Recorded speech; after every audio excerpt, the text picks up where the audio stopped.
Hello and 네, 여러분 다시 시작하겠습니다. 오늘 2일차 제6세션을 시작하도록 하겠습니다. 네, 오늘 7분이 함께 참여를 해주시겠는데요. 공통점이 모두 있습니다. 모두 UN에서 일하시는 분들입니다. 왜냐하면 이번 세션의 주제가 바로 접경지역에서의 UN의 활동입니다. 오늘 사회를 맡아주실 이사벨 캠프님을 소개하겠습니다. UN RISD의 선임 연구조정관님이십니다. 네, 그리고 6분의 발제자분들이 계신데요. 크리스토퍼 탱글이 UN 개발계획 아프리카 접경지역 연구센터의 팀장님이십니다. 두 번째 발제자는 실리아 헤일리 UN 환경계획의 환경평화 구축 프로그램 책임자님이십니다. 세 번째 발제자는 카와카미 카오리 유네스코 비상대비 및 대응단 단장님이십니다.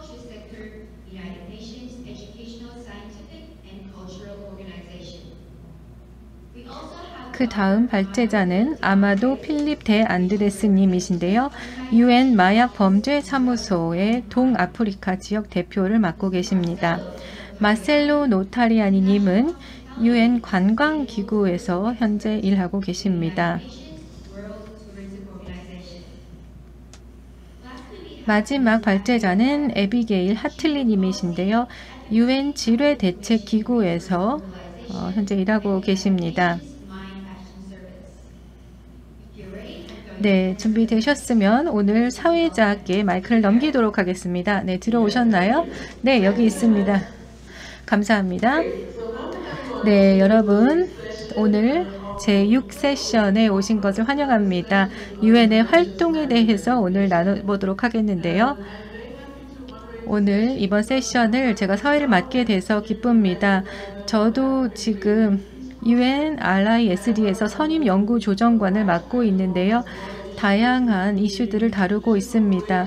전통적인 국가 간의 협력과 또한 국경 간의 문제들, 또한 폭력 문제를 해결하는 것과 또한 자원 활용, 공유 등에 대해서 제가 굉장히 좋아하는 또 관심이 있는 분야입니다. 그래서 오늘 여러분들과 함께 이 또 흥미로운 패널 분들로부터 발표를 기대하고 있겠습니다. 그리고 감사의 말씀을 드리고 싶은데요. 주최국과 또 저희 지구와 사람 그리고 강원도 또 주최해 주신 또 주최 측 모든 분들께 또 한국에 계신 지원해 주신 많은 분들께 감사의 말씀을 드립니다. 이번 세션에서 살펴볼 내용은요. 3가지 질문이 있습니다. 일단 첫 번째는요. 과연 어떤 중요한 활동들을 UN이 지금 진행하고 있는지 그리고 평화와 또한 여러 가지 개발을 위한 노력에 있어서 어떤 것을 하고 있는지 또 어떤 기회와 어려움을 지금 UN 체제 안에서 안고 있는지 세 번째는 우리가 어떤 교훈을 얻음으로써 이 UN의 활동에 그 영향을 최대화하고 또 SDG 목표와 관련된 환경 개발, 평화 구축을 접경 지역에서 이룰 수 있을지 하는 것입니다. 또 여러 가지 다양한 이슈에 대해서도 논의를 할 텐데요. 환경과 개발 그리고 평화 구축에 대해서 접경 지역의 상황에 대해서 나누도록 하겠고요. 오늘 아주 멋진 패널분들이 함께 해주셨습니다. 그분들이 갖고 계신 다양한 통찰력과 또 실제 경험들을 공유해 주실 예정입니다. 그러면 시작하기 전에 몇 가지 말씀을 드리고자 하는데요. 한 가지는 이번 세션이 녹음이 돼서 저희가 유튜브를 통해서 라이브 스트리밍이 되고 있습니다. 그래서 이후에도 원하시면 가서 다시 보실 수가 있겠고요. 그리고 아래에 보시면 유튜브 라이브 채널에 코멘트란이 있습니다. 그래서 거기에 질문을 올려주시면 되겠습니다. 네, 그러면 여기까지 하고요. 이제 저희 첫 번째 발표자를 모시겠습니다. 크리스토퍼 탱그리 님이신데요. UN 개발계획 아프리카 접경지역 연구센터의 팀장으로 지금 일하고 계십니다. 저의 동료이기도 하고요. 발표가 많이 기대가 됩니다. 오늘 발표를 이제 들어볼 텐데요. 크리스토퍼 님은 오랫동안 위기 예방과 그리고 UNDP의 활동을 뉴욕에서 뉴욕을 중심으로 전개해 오셨습니다. 그러면 마이크를 넘기겠습니다. 여러분 안녕하십니까? 아비게일을 포함해 많은 동료분들이 참여해 주셨는데요. 함께 해주셔서 감사합니다. 오늘 세 가지를 말씀드리고자 합니다. 첫 번째로 왜 유엔이 적경지역에 점점 관심을 기울이고 있는가, 그 중요성을 알려드리고자 합니다. 많은 학계 관계자들이 이 부분에 연구를 진행하고 있는데요. 유엔도 이에 맞춰서 적경지역에 좀 더 관심을 기울여야 한다고 생각합니다. 그리고 저희가 활동을 하면서 특히 적경지역의 평화와 안보를 위해서 진행하고 있는 프로젝트가 2건이 있는데요. 그를 중심으로 말씀을 드리고 도전과제에 대해서 말씀을 드리겠습니다. 적경지역에서 어느 부분에 중점을 두고 프로젝트를 진행하는지 말씀드리겠습니다. 먼저 강조하고 싶은 것은 UM의 체계를 한번 보면요. 저희가 향후 10년간 새로운 형태의 활동을 또는 행동을 취하고자 합니다. UNDP도 다른 UN의 다른 기구들과 마찬가지로 생각을 제고하고 있습니다. 지리적으로 어디가 인구적으로 특징이 달라지고 있는지 그리고 소외되고 있는지에 중점을 두고 있습니다. 그래서 제가 고찰하고 싶은 바는 여러분과 공유하고 싶은 고찰 내용은 이렇게 인구학적 특징으로 봤을 때 아프리카의 적경지역이 중요성을 갖고 있다는 것입니다. 이곳에서 2곳을 지정해서 보겠는데요. 그리고 정식적인 채널을 통해서 유럽으로 들어오는 아프리카의 난민이 20만 명에 가까워지고 있습니다. 이런 이주자들이 아프리카의 적경지역을 통해서 유럽으로 들어오고 있고, 또 다른 연구를 보면 이 극단주의로 인해서 이 극단주의 단체 등을 피해서 495명 정도가 이주를 하고 있다고 합니다. 도피를 하고 있다고 볼 수가 있겠는데요. 이런 일들이 아프리카 적경 지역에서 발생하고 있습니다. 이런 점을 봤을 때 UNDP가 아프리카 적경 지역에서 무슨 일이 일어나고 있는지 정확히 파악해야 했다는 실감을 하게 됐고, 그래서 프로젝트를 실시하게 되었습니다. 적경 지역은 여러 국가를 경계하고 있는 지역입니다. 오늘 컨퍼런스에서도 이렇게 여러분이 다뤄주셨지만 적경 지역은 어떤 국가의 수도와는 다르게 운영이 됩니다. 정치적으로, 사회적으로, 경제적으로 그렇고요. 어떤 국가 수도들은 적경 지역에 근접해 있지만 실제 적경 지역과 수도가 운영되는 방식은 아주 다릅니다. 또 다른 점은 아주 중요한 점인데요. 아프리카 적경 지역 같은 경우에는 오늘 제가 이곳에 또 중점을 둘 텐데, 저희가 여기서 진행하고 있는 지역 차원의 프로그램을 중심으로 설명을 드릴 것입니다. 아프리카 전체적으로 적경 지역에 살고 있는 주민의 수가 2억 5천만 명입니다. 아프리카를 보면 인구가 급속하게 증가하고 있는데요. 적경 지역에 있는 인구가 어느 아프리카 한 나라의 인구보다 훨씬 더 많습니다. 그런데 이들 주민들이 소외되고 있고 다양한 혜택을 받지 못하고 있습니다. 이것이 문제이고 명확하게 나타나고 있기 때문에 이 부분에 저희 UNDP를 포함한 많은 노력이 중점을 둬야 한다고 생각합니다. 보시면 이런 적경지대의 다수의 지역이 서로 국가의 중심지와 연결이 잘 되어 있지 않고 분절되어 있습니다. 그래서 사회적 서비스가 제대로 제공되지 못하고 있고 치안이나 안보 부분에 있어서도 취약합니다. 그래서 취안군이나 안보와 관련된 인력이 이 부분에, 이 지역에 투입되지 못하고 있기 때문에 혜택을 못 받고 있다고 할 수가 있겠고, 또 다른 사회적 혜택에 있어서도 훨씬 더 뒤처지고 있습니다. 그래서 소외되고 있는 지역이 아프리카의 적경 지역인데요. 기후변화를 또한 빼놓을 수가 없습니다. 현재는 또 코로나19에 이들 지역에 많이 노출되어 있고요. 코로나19의 확산을 막기 위해서, 글로벌 팬데믹을 막기 위해서 국경을 많은 국가들이 폐쇄를 하면서 적경 지역의 주민들이 또한 고통을 받고 있습니다. 몇 가지 사례를 또 알아보도록 하겠는데요. UNDP가 적경 지역에서 활동을 확대해 나가야 합니다. 컨퍼런스를 하면 다양한 학계의 참가자들이 와서 이런 말들을 많이 하시는데요. 적경지대에 관해 논의하는 경우는 많지 않습니다. 그런 컨퍼런스가 많지 않습니다. 즉 적경지대에 중점을 둔 그런 논의의 장이 많지가 않은데요. 이런 관련 자료를 취합하기도 어렵고, 자료가 있다 하더라도 국지적인 차원에서만 다뤄지는 경우가 많습니다. 아프리카의 적경 지역은 더 그렇습니다. 그리고 연구와 정책이, 즉 적경지대에 중점을 둔 그런 연구와 정책도 미미한 상황입니다. 다음 슬라이드를 보시면 국경 간 그리고 지역 간에 다양한 프로그램이 있지만 적경지대 프로그램이 많지 않다는 것을 알 수 있습니다. UN 프로그램에 있어서도 적경지대를 다룬 이 프로그램이 수가 상당히 적습니다. 그래서 생각을 이제 바꿔야 할, 전환해야 할 시기인데요. 유엔의 모든 기구들이 그렇습니다. 다른 분들도 말씀을 해주시겠지만 어떤 국가의 정책은 중앙정부 차원에서 시행되는 경우가 많습니다. 그리고 여러분도 아시다시피 유엔의 이런 지원 체계도 중앙정부와 연계돼서 실시되는 경우가 많습니다. 그래서 중앙에만 집중되는 경우가 많은데요. 적경지역은 그 과정에서 소외가 되는 것이죠. 그래서 이 소외되는 지역에 어떻게 하면 이 혜택이 가게 할 수 있을까를 생각해야 합니다. 정부와 중앙정부와 또 각 부처가 그렇게 생각의 전환을 이루어야 하는데요. 적경지대가 변방에 머무르지 않도록 해야 하는 것입니다. 그래서 UNDP에서는 국제 발전이나 개발에 있어서 특히 유엔이 좀 더 적경 지역에 관심을 두는 프로그램을 개발해야 한다는 인식을 갖게 되었습니다.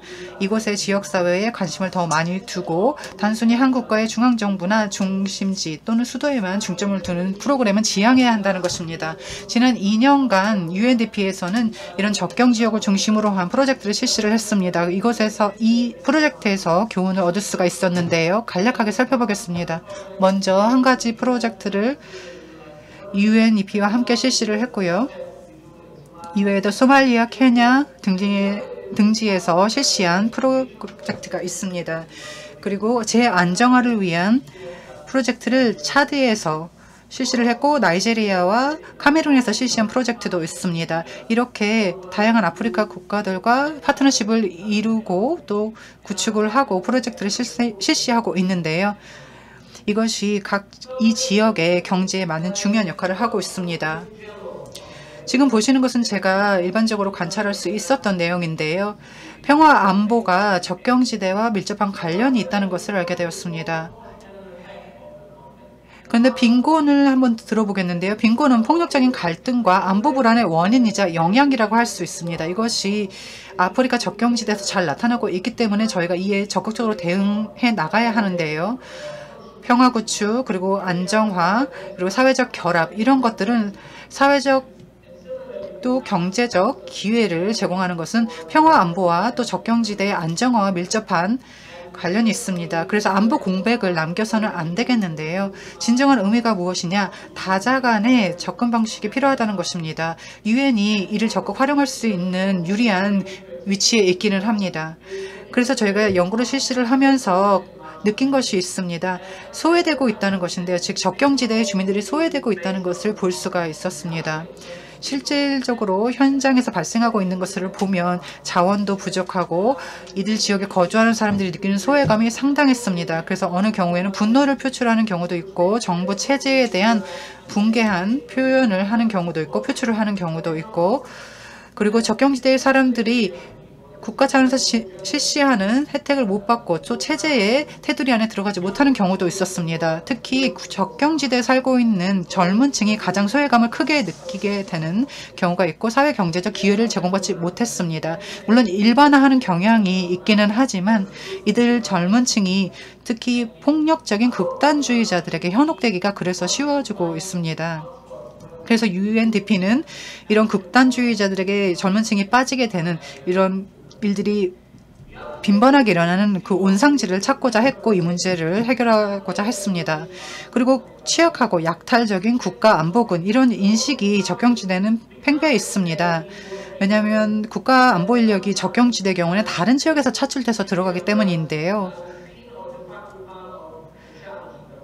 이 지역의 도전과제를 한번 살펴보면 안보나 치안과 관련된 경우가 많습니다. 아프리카 대륙이라는 특징이 있기 때문에 더 그렇기도 한데요. UNDP에서는 평화 구축 활동 그리고 재안정화 활동을 안보군과 함께 공동으로 진행을 하고 있습니다. 군인이나 경찰들과도 협업을 하고 있는 것인데요. 기후변화가 아프리카에 극명하게 나타나고 있죠. 이것이 적경지대에는 더욱 극명하게 나타나고 있습니다. 기후변화가 체감되고 있기 때문에 이들 지역에서는 천연자원이나 물과 같은 자원을 두고 갈등이 악화될 가능성이 있습니다. 자원이 점점 더 부족해질 것이라는 것은 당연합니다. 그래서 갈등의 가능성이 높아지는 것이죠. 이제 거의 마지막 슬라이드인데요. 시간 관계상 여기까지 마지막 슬라이드까지 하겠습니다. 지금 관찰된 내용을 보면 기회도 있고 도전과제도 있습니다. 저희가 프로젝트를 실시를 하면서 느낀 바가 다음과 같습니다. 특히 UNDP 같은 경우는 현장에 많이 파견이 못된 상태입니다. 그래서 존재감이 크지 않는데요. 적경지대 인구는 많습니다. 그런데 국가사무소, UNDP의 국가사무소는 아프리카 적경지대에 많이 진출을 못했습니다. 그래서 이제 적경지대 UNDP 사무소나 국가사무소를 많이 설치를 해야 할 텐데요. 현장 사무소나 이런 시스템이 마련이 되어야 할 텐데요. 이것이 역량 구축과도 관련이 있을 것입니다. 그리고 공동의 노력이 필요합니다. WAP나 UN의 다른 기구들과 함께 공동으로 실시해도 좋을 것 같습니다. 예를 들어서 UNDP는 다른 국제 기구들과 협업을 하고자 합니다. 또 NGO를 예로 들어보도록 하겠는데요. 최근 평가를 소말리를 대상으로 했을 때 NGO의 효과가 잘 나타났습니다. 사실 NGO가 좀 더 효과적인 결과물을 가져오는 것 같습니다. 이미 네트워크를 현장에 구축해 놨기 때문에 이런 경쟁적 이점을 이미 갖추고 있다고 할 수 있습니다. 그래서 적경지대 주민들에게 더 많은 혜택을 또한 지원을 해줄 수 있는 입지에 있고요. 그리고 지역 차원의 국가 간의 파트너십이 필요한데요. 이런 협력 체제는 다른 분야의 협력 체제와 다르지 않습니다. UNDP는 앞으로 좀 더 지역 중심적인 협력을 더욱 강화해 나가야 할 것입니다. 그리고 어젠다도 개발을 해야 하고 프로젝트를 하면서 느낀 바 있기도 하지만 사실 이들 국가들과 함께 협업하는 데 있어서 비용이 많이 들고 있습니다. 중앙정부 파트너들을 관리하는 비용이 높다는 의미인데요. 저희가 맹목적으로 이것을 추구하는 것은 아니지만 저희 프로그램을 중앙정부 파트너들에게 적절히 인지시키는 것도 상당히 중요합니다. 그래야 비용이 줄어들 것입니다. 저희가 지자체와 중앙정부 파트너들과 함께 일하고 있는데 이 점을 유념을 해야 합니다. 이들에게 기술적인 교육도 시켜야 될 뿐만 아니라 정치적으로 적절한 전략을 처음부터 잘 세워야 할 것입니다. 그리고 지역적인 경제 파트너들과의 관계를 단단히 해야 할 것인데요. 정부가 참여를 했으니 그들과만 얘기를 하면 된다라고는 그런 의식에서 벗어나서 가능한 한 현장에서 직접 참여하는 지자체 관리자들과도 이야기를 해야 할 것입니다. 협업을 해야 할 것입니다. 거의 마지막인데요. 마르셀로님께서 더 말씀을 해주시겠지만 UNDP가 또 활동을 확장해 나갈 수 있는 부분이 특히 사회 경제적 성장을 이룰 수 있는 부분이 적경 지역의 안보를 강화함으로써 달성할 수 있을 것입니다. 아프리카는 아프리카 대륙 자유무역 협정을 통해서 현재 국경 간 무역이 활발하게 이루어지고 있는데요. 이를 위해서는 인센티브에 중점을 두어야 할 것입니다. 여기서 마무리를 하도록 하겠습니다. 자장님께 다시 마이크를 넘기겠습니다. 네, 감사합니다. 아주 흥미로운 또 굉장히 종합적인 그런 발표를 주셨습니다. 아주 국가 차원에서 또한 지역 차원에서 또 다양한 내용들을 설명을 해주셔서 저희가 이 접경 지역의 문제를 이해하는 데 많은 도움이 됐습니다. 감사합니다. 그러면 이제 실리아 할리님께 넘기겠습니다. 저희 동료이기도 하고요. 네, 그런 발표를 듣겠는데요. 오늘 발표해 주실 내용은 접경 지역의 환경 및 기후 안보 지원에 대한 내용입니다. 그래서 UNEP에서 지금 환경과 또한 기후 안보 활동을 어떻게 하고 있는지 또 아주 경험이 많은 분이시라서요. 또 오늘 아주 흥미로운 발표를 준비해 주셨는데요. 또 그 외에도 자원과 또한 성과 관련된 여러 부분을 담당하고 계십니다. 그러면 네, 이제 발표를 듣도록 하겠습니다. 네, 감사합니다. 네, 여러분 안녕하세요. 각각 시간대마다 또 지금 다르실 텐데요. 여러분들 반갑습니다. 또 크리스토퍼가 발표를 아주 잘 해주셨는데요. 그럼 이어서 제가 발표를 하도록 하겠습니다. 지금 저희가 접경 지역에서 어떤 어려움을 겪고 있는지 말씀을 드리겠습니다. 그와 함께 어떤 어려움과 또한 기회를 저희가 접경 지역에서 안고 있는지 또 기후 변화와 이것이 어떻게 연결되어 있는지 말씀드리겠습니다. 지난 한 10년 동안 저희가 고민을 해온 것인데요. SDG 달성을 위해서 노력해온 부분입니다.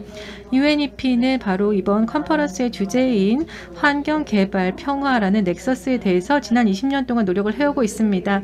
UNEP 위기관리부 같은 경우는요, 다양한 국가들이 안보와 또한 평화에 환경에 미치는 영향들을 완화하기 위해서 각국을 지원을 하고 있습니다. 그래서 평화와 협력 또 개발을 위한 플랫폼을 만들고자 노력을 하고 있는데요. 네, 잠깐만요. 이게 넘어가지가 않는데요. 잠시만 기다려주시기 바랍니다. 네, 됐습니다. 네, 그래서 이번 발표에서 말씀드릴 내용은요, 아주 간단하게 왜 지금 천연 자원이라는 것이, 그리고 이것이 협력과 또 평화에 있어서 관련이 있는지, 또 각 국가 간의 의미가 있는지 설명을 드리겠고요. 그 외에 3가지 부문에 대해서 말씀을 드리겠습니다. UNEP가 어떤 활동을 하고 있는지, 저희와 관련이 있는 부분에 대해서, 그리고 접경 지역에서의 평화 구축 활동과 관련된 말씀을 드리겠고요. 마지막 부분은 어떤 교훈을 얻었는지, 또 여러분들께 관심이 있으실 만한 여러 가지 제언 사항에 대해서, 또 크리스토퍼가 발표해준 내용과 또 비슷한 내용인데요. 이런 유엔의 활동을 더 확대해서 각 국가와 지역이 SDG 달성을 할 수 있도록 돕는 부분 말씀드리겠습니다. 그러면 왜 환경과 또한 천연 자원이 중요한 문제인지 말씀을 드리겠는데요. 우리가 협력을 함에 있어서 이 접경 지역에서 이런 프로그램은 굉장히 중요합니다. 여기 5개의 특징이 있는데요. 일단 첫 번째는요, 천연 자원과 환경이라는 것은 당연히 우리가 함께 공통으로 안고 있는 그런 의존성을 보여줍니다. 물 같은 경우가 그런 것인데요. 당연히 우리가 이 물 자원을 잘 관리를 해서 함께 공유할 수 있는, 또 혜택을 함께 누릴 수 있는 방향으로 해야 합니다. 그리고 이 환경과 또한 기후 문제라는 것은 단순히 지역적 아니면 국가 단위에서 머무르는 것이 아닙니다. 이것은 전 세계적인 영향을 주게 되고요. 그래서 기후 변화까지 영향을 주게 되는 것입니다. 따라서 천연 자원이라는 것은 국가적인 협력을 넘어서 이런 지역적인 협력을 해야만 우리가 해결할 수 있는 것입니다. 3번째 부분은요, 이런 천연 자원을 활용하고 또 우리가 잘 공유하기 위해서는 장기적인 그런 안전성과 장기적인 그런 노력이 필요합니다. 단순히 단기간에 우리가 해결하려고 하면 이런 것은 효과가 없습니다. 다양한 이해관계자와의 관계와 또한 신뢰를 구축하는 노력이 필요합니다. 4번째는요, 천연 자원의 관리라는 것은 다양한 레벨에서의 협력이 필요합니다. 다양한 정부와 비정부 그리고 시민사회 이해관계자 간의 협력이 필요합니다. 그리고 이 오너십을 함께 공유하는 것도 중요합니다. 마지막 부분은요, 이 부분은 어떤 우리가 비정치적인 그런 시작점이 될 수가 있는데요. 바로 기술적인 부분입니다. 그러니까 기술적인 부분을 우리가 해결해야 된다는 것인데요. 일단 데이터의 공유라든가 그런 기획을 하는 데 있어서 중요한 부분입니다. 그래서 간단히 배경 설명을 드렸고요. 그럼 조금 더 자세하게 저희 UNEP가 다양한 지역사회와 또한 국가들을 도우면서 이 평화 구축을 하고 있는지 설명을 드리겠습니다. 3가지 카테고리를 중심으로 활동에 대해 설명을 드리겠는데요. 일단 첫 번째는 데이터 공유와 또한 리스크 분석입니다. 그리고 평가, 그리고 우리가 새로운 기술을 리스크 분석에 활용하는 것, 그리고 아까 크리스토퍼가 얘기했던 것과 같이 유엔의 다양한 미션에 대해서 설명을 드리겠습니다. 저희가 IT에서 했던 활동을 가지고 먼저 예를 들어서 설명을 드리겠는데요. 첫 번째 카테고리에 대한 것입니다. 일단 데이터 분석과 데이터 공유인데요. 지금 환경과 기후에 대한 여러 가지 데이터를 활용을 함으로써 우리가 평화 구축을 위한 목적에 사용을 하고 있습니다. 이러한 데이터 평가에 있어서는 저희가 30개국 이상의 다양한 기관들과 함께 이것을 활용을 하고 있습니다. 그래서 중요한 부분에 대한 정보를 확보해서 우리가 평가를 하고 있는데요. 보통 이 접경 지역 같은 경우에는 저희가 올해 가자 지구에서 이 평가를 완료를 했습니다. 지금 여기서 설명드리는 사례 같은 경우는요, 접경 지역의 양쪽, 그러니까 아이티와 도미니카 공화국에서 모두 실행했던 내용입니다. 그래서 저희가 집중했던 내용은 아주 복잡한 양국 간의 그런 산림이 황폐화되는 문제입니다. 지금 이 사진에서 보시는 것 같습니다. 여기에서 나무가 양쪽에 많았었는데 이 산림이 황폐해지고 있었습니다. 그래서 저희가 국내 기관들과 함께 협력을 해서 환경에 대한 데이터를 공유를 했습니다. 그래서 일단 먼저 협력을 위한 또 협상을 위한 공통의 그런 틀을 만든 다음에 이 산림을 더욱 푸르게 하는 그런 작업을 만들었습니다. 그 다음 내용은요, 우리가 기후 변화 로 인한 평화 구축의 어려움뿐만이 아니라 우리가 유엔 체제 내에서 이런 문제를 좀 더 지속 가능하고 또한 체계적으로 해결하기 위한 노력을 기울이고 있습니다. 빅데이터를 특히 많이 사용을 하고요. AI를 도입해서 정보를 지원을 하고 유엔의 현장에 있는 팀들을 지원하고 있습니다. 그래서 다양한 리스크를 모니터링할 수 있도록 하고 있습니다.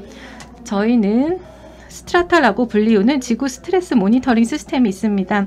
그래서 지역 정부들과 또한 다양한 유엔 팀들이 함께 손쉽게 핫스팟을 파악할 수 있게 하는 것인데요. 이 핫스팟이라고 하는 것은 환경과 기후 스트레스가 집중되는 지역을 말합니다. 그래서 이 핫스팟 같은 경우에는 다른 다양한 구조적인 문제 또한 사회 경제적인 위협들이 함께 집중이 되는데요. 취약성, 이주, 갈등, 부적응과 같은 그런 문제들이 야기됩니다. 그래서 바로 이 리스크를 줄이고 또 영향을 강화할 수 있는 부분에 있어서 이 스트라타라는 모니터링 프로그램을 가지고 우리가 좀 더 집중돼서 노력을 할 수가 있습니다. 그 다음은 내용은요. 다양한 국내 또한 지역적인 이해관계자뿐만이 아니라 정치적 또한 외교적인 그런 조치까지 다 포함을 해서 저희가 포괄적으로 환경을 좀 더 효과적으로 보호하는 그런 노력인데요. 지금 어려운 점이 있다라고 한다면 유엔에는 지금 이것을 다 모두 해낼 수 있을 만한 인력이 부족한 상황입니다. 여기에는 여러 가지가 있는데요. 예를 들면 실시간 데이터가 부족할 수도 있고요. 분석 능력이 부족해서 있을 수 있고요. 우수 사례가 부족했을 수 있고요. 여러 가지 문제들이 있습니다. 물론 이런 것들이 변화되기를 바라고 있는데요. 유엔의 정치 미션이 바로 이런 각 국가들에게 어떤 자문을 해주는 역할을 또 하고 있습니다. 그래서 이해관계자들이 컨센서스를 구축을 하고요. 이 접경 지역 내에서 협력을 강화할 수 있도록 하고 있습니다. 특히 초국경적인 그런 협력을 위해서는 이런 틀이 지금 부족한 상황입니다.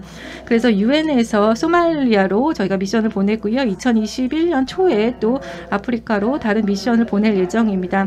그리고 다양한 저희가 자문단이 지금 기후변화와 관련해서 UNDP와 DPPA와 함께 협력을 하고 있습니다. 그래서 향후 2년 동안 이런 계획을 가지고 있습니다.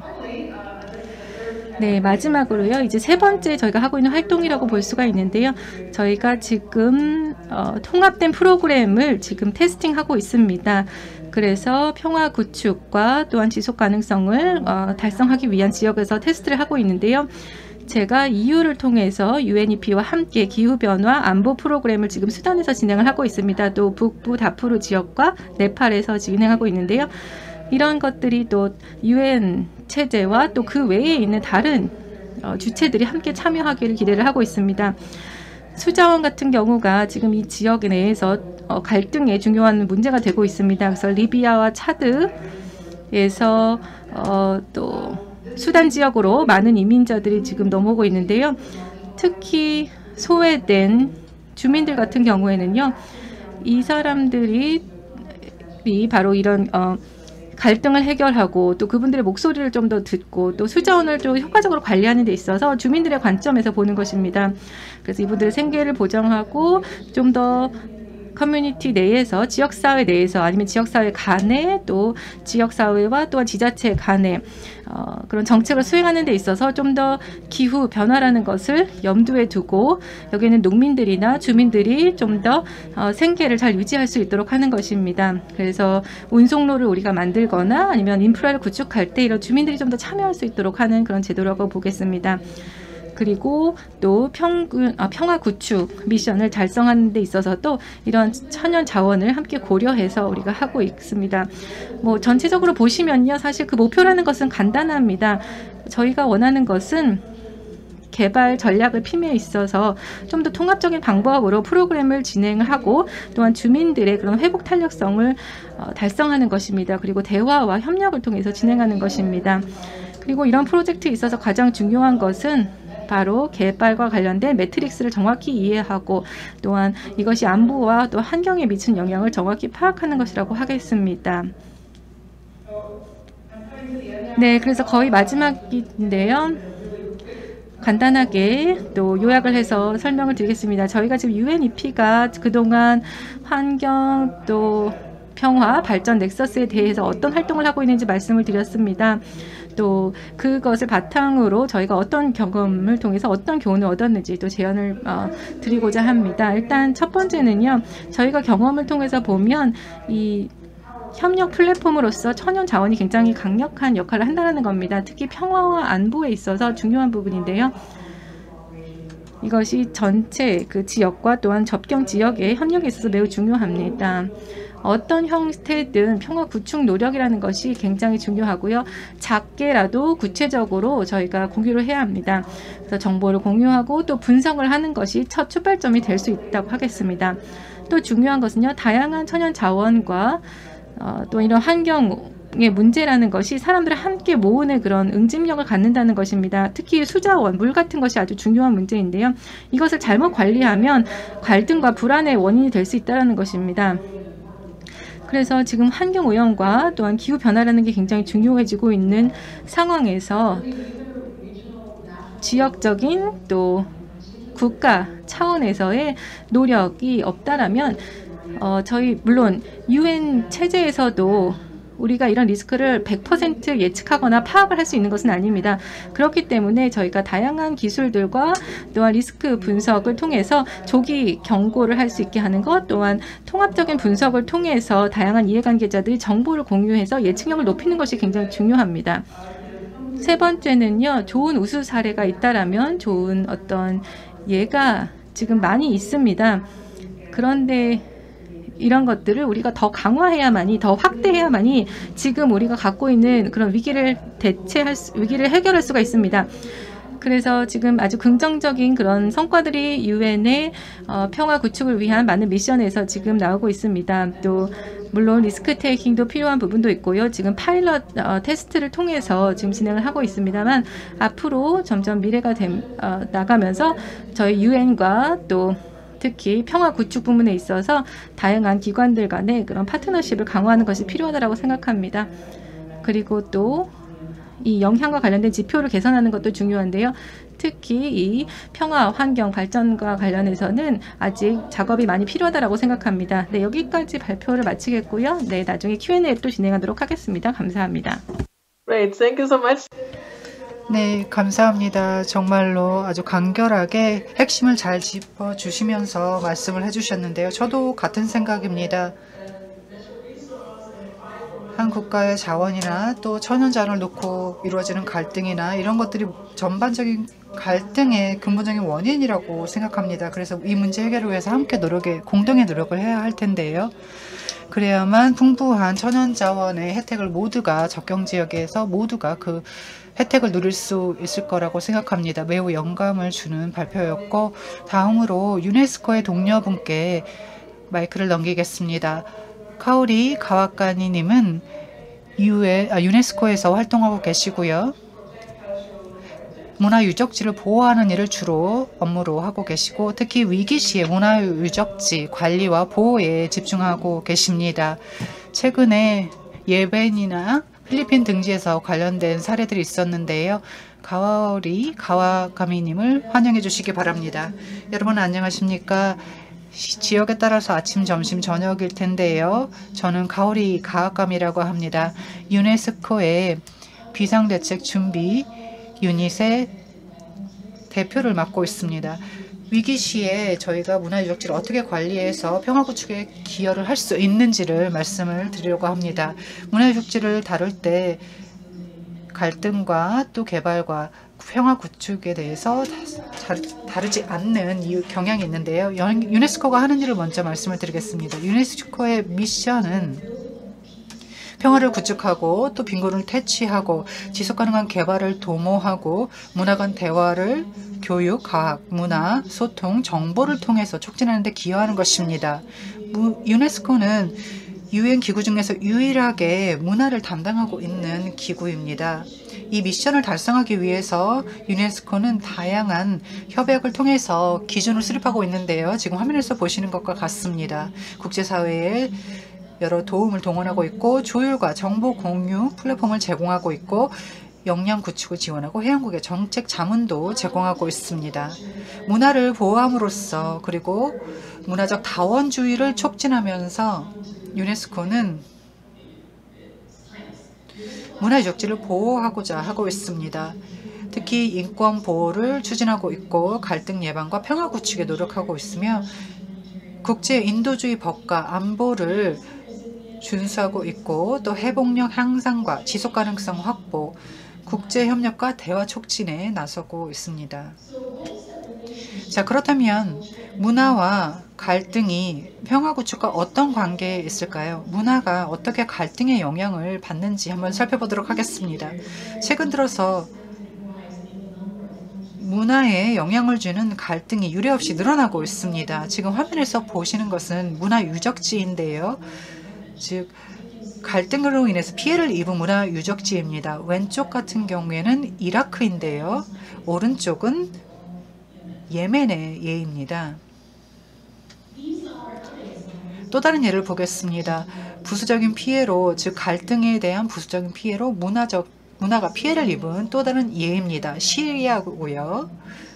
지금 보시는 것도 시리아입니다. 갈등 전에는 이런 모습이었고 그 후는 이런 모습이었습니다. 문화에 대한 공격은 목표 단체를 대상으로 하는, 예를 들어서 문화적 총수와 같은 더 폭넓은 공격 계획의 일환으로 강행이 됩니다.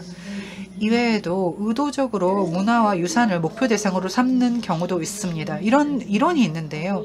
문화적 기념비를 파괴하면 서방 세계에 해를 가할 수 있고 또 서방 세계와 연결고리를 끊을 수 있다고 주장하는 이론이 있습니다.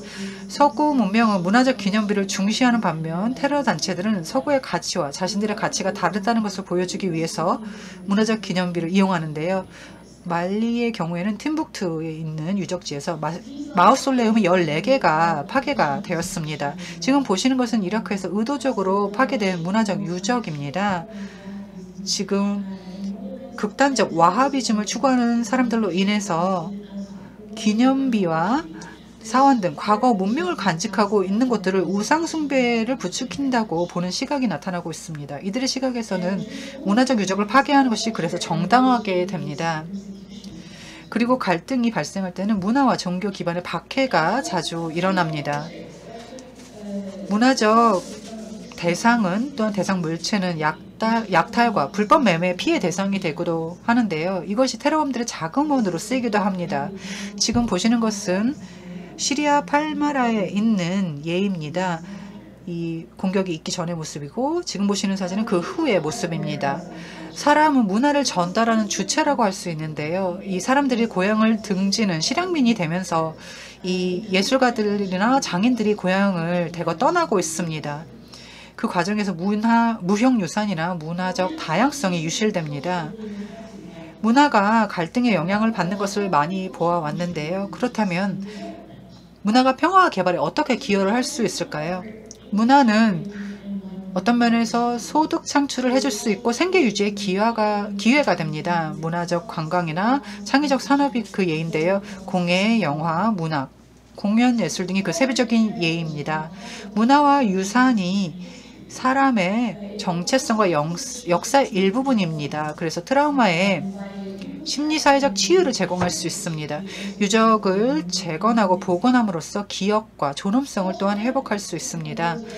문화는 대화와 화해를 촉진합니다. 사람들과 지역사회가 문화적 유산과 다양성을 보호하는 것을 통해 그렇게 할 수 있습니다. 지금 또 예를 보시겠는데요. 접경 지역에 있는 문화 유적지입니다. 문화와 유산 보호를 통한 이 접경 지역에서 협력이 이루어진 예인데요. 왼쪽은 세네감비아의 환상 열석입니다. 보시면 이 환상 열석은 거성 문화에서 만들어진 열석으로 구성되어 있고 세네갈과 감비아에 위치해 있는데요. 이 두 국가가 이 지역 관리를 위해서 협업하고 있습니다. 그리고 이 홍보를 위해서도 함께 노력하고 있습니다. 지금 현재 공동으로 프로젝트를 실시하고 있는데요. 이 환상 열석을 관리하는 프로젝트입니다. 그리고 오른쪽에서도 그 예를 볼 수가 있는데요. 16개국이 실크로드의 세계유산 후보지 등재를 위해서 함께 공동의 노력을 하고 있습니다. 2003년부터 중국과 또 중앙아시아에 있는 국가들이 이 실크로드를 세계유산 후보지로 등재하기 위해서 공동의 노력을 해왔습니다. 이렇게 16개국이 함께 노력하고 여기에 한국도 힘을 보태주고 있습니다. 이를 위해서 국제조정위원회를 출범시켰고요. 이 출범위원 같은 경우에는 이 실크로드의 세계 유적지 후보지 등록을 위해서 해당 지역을 보존하고 관리하기 위해서 국가 간 조율을 하고 있습니다. 특히 이 국제조정위원회의 주요 업무라고 할 수가 있겠고요. 자, 그렇다면 유네스코가 문화를 보호하고 문화적 다원주의를 촉진해서 갈등을 예방하고 평화를 구축하고 대화를 촉진하기 위해서 무엇을 하고 있는지 알아보겠습니다. 저희는 문화의 역할을 강조하고 있는데요. 다양한 수단을 통해서 그렇게 하고 있습니다. 특히 유네스코 사무총장의 성명을 통해서 또 고위급 회담을 통해서 회복과 화해를 위해 노력하고 있습니다. 이외에도 다양한 파트너들과 협력하고 있는데요. 이코머스, 이크롬, 아이콤, 유노사, ICC, ICRC 등과 함께 공동의 노력을 기울이고 있고 공동의 제도적 협력을 위해서도 노력하고 있습니다. 이런 노력 덕분에 또한 노력과 또 협업 덕분에 문화의 중요성이 점점 더 인식되고 있고 문화유산을 파괴하는 것이 불법적인 매매 활동과 같다는 인식이 고취되고 있습니다. 유네스코에서는 기술적 지원을 제공하고 있습니다. 이것은 신속한 평가를 하고 보호적 개입을 하고 또 무형유산의 분류 목록을 하기 위한 목적인데요. 유니섹과 함께 위성 이미지를 사용을 해서 갈등에 영향을 받은 문화유적지를 관리하고 있습니다. 유네스코는 문화유적지 보호를 위해서 교육을 제공합니다. 단순히 이 분야의 전문가들 뿐만 아니라 다른 분야에서 일하고 계시는 종사자들, 경찰이나 세관, 군 관계자, 또 응급처치팀이나 인도주의적 개입 분야에서 활동하고 있는 사람들에게도 트레이닝, 즉 교육을 시키고 있습니다. 인식 고취를 위해서도 노력하고 있는데요.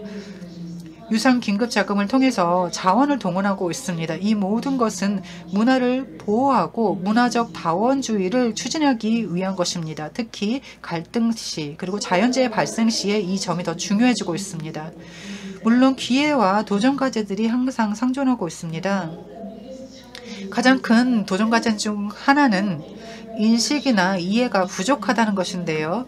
일반적으로 문화가 갈등의 회복, 평화 구축, 개발에 있어서 하는 역할에 대한 인식이 부족합니다. 그래서 문화의 잠재력이 충분히 활용되지 못하고 있는데요. 이것은 다시 말해서 문화가 지금과는 달리 평화 구축의 새로운 기회가 될 것이라는 의미이기도 합니다. 또 다른 도전 과제를 보겠는데요. 그리고 또 기회가 되는 부분이기도 한데요. 문화 부분과 인도주의적 개입 부분이라든지 개발 부분이라든지 이런 부문 간 협력을 강화할 수 있는 기회와 도전 과제가 함께 있습니다. 이런 부문 간 협력이 강화된다면 시너지가 발생이 되겠죠. 이를 통해서 문화의 잠재력을 최대한 활용할 수 있어야 될 것입니다. 경청해 주셔서 감사합니다. 네, 감사합니다. 아주 흥미로운 개념을 짚어주셨는데요. 이라크나 시리아의 사례도 아주 좋았습니다. 다시 한번 분석을 통한 발표 감사드리고 구체적인 사례를 소개해 주셔서 감사합니다. 네, 그러면 이제 아마도 필립 디 안드레스 박사님께 넘기겠는데요. UN ODC, UN 마약 범죄 사무소에서 현재 동아프리카 지역에서 일을 하고 계십니다. 다양한 지역적인 프로젝트를 위해서 일을 하셨는데요. 라틴 아메리카, 또 서아프리카, 또 지금 다양한 지역에서 경험을 쌓으셨습니다. 또 한국에서도 프로젝트를 진행하시는 것을 알고 있고요. 또 한국을 잘 아시는 것으로 알고 있습니다. 그러면 네, 아마도 박사님께 이제 발표를 넘기도록 하겠습니다.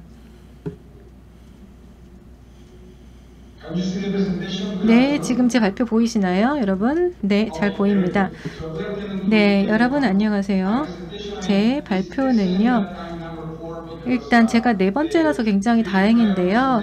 제 앞에서 발표를 해주신 내용이 굉장히 좋았고요. 또 제가 발표하는 내용과 아주 관련이 있습니다. 또 UN에서 하고 있는 다양한 업무들의 그런 의미를 잘 또 다른 연사분들께서 잘 설명을 해주셨습니다.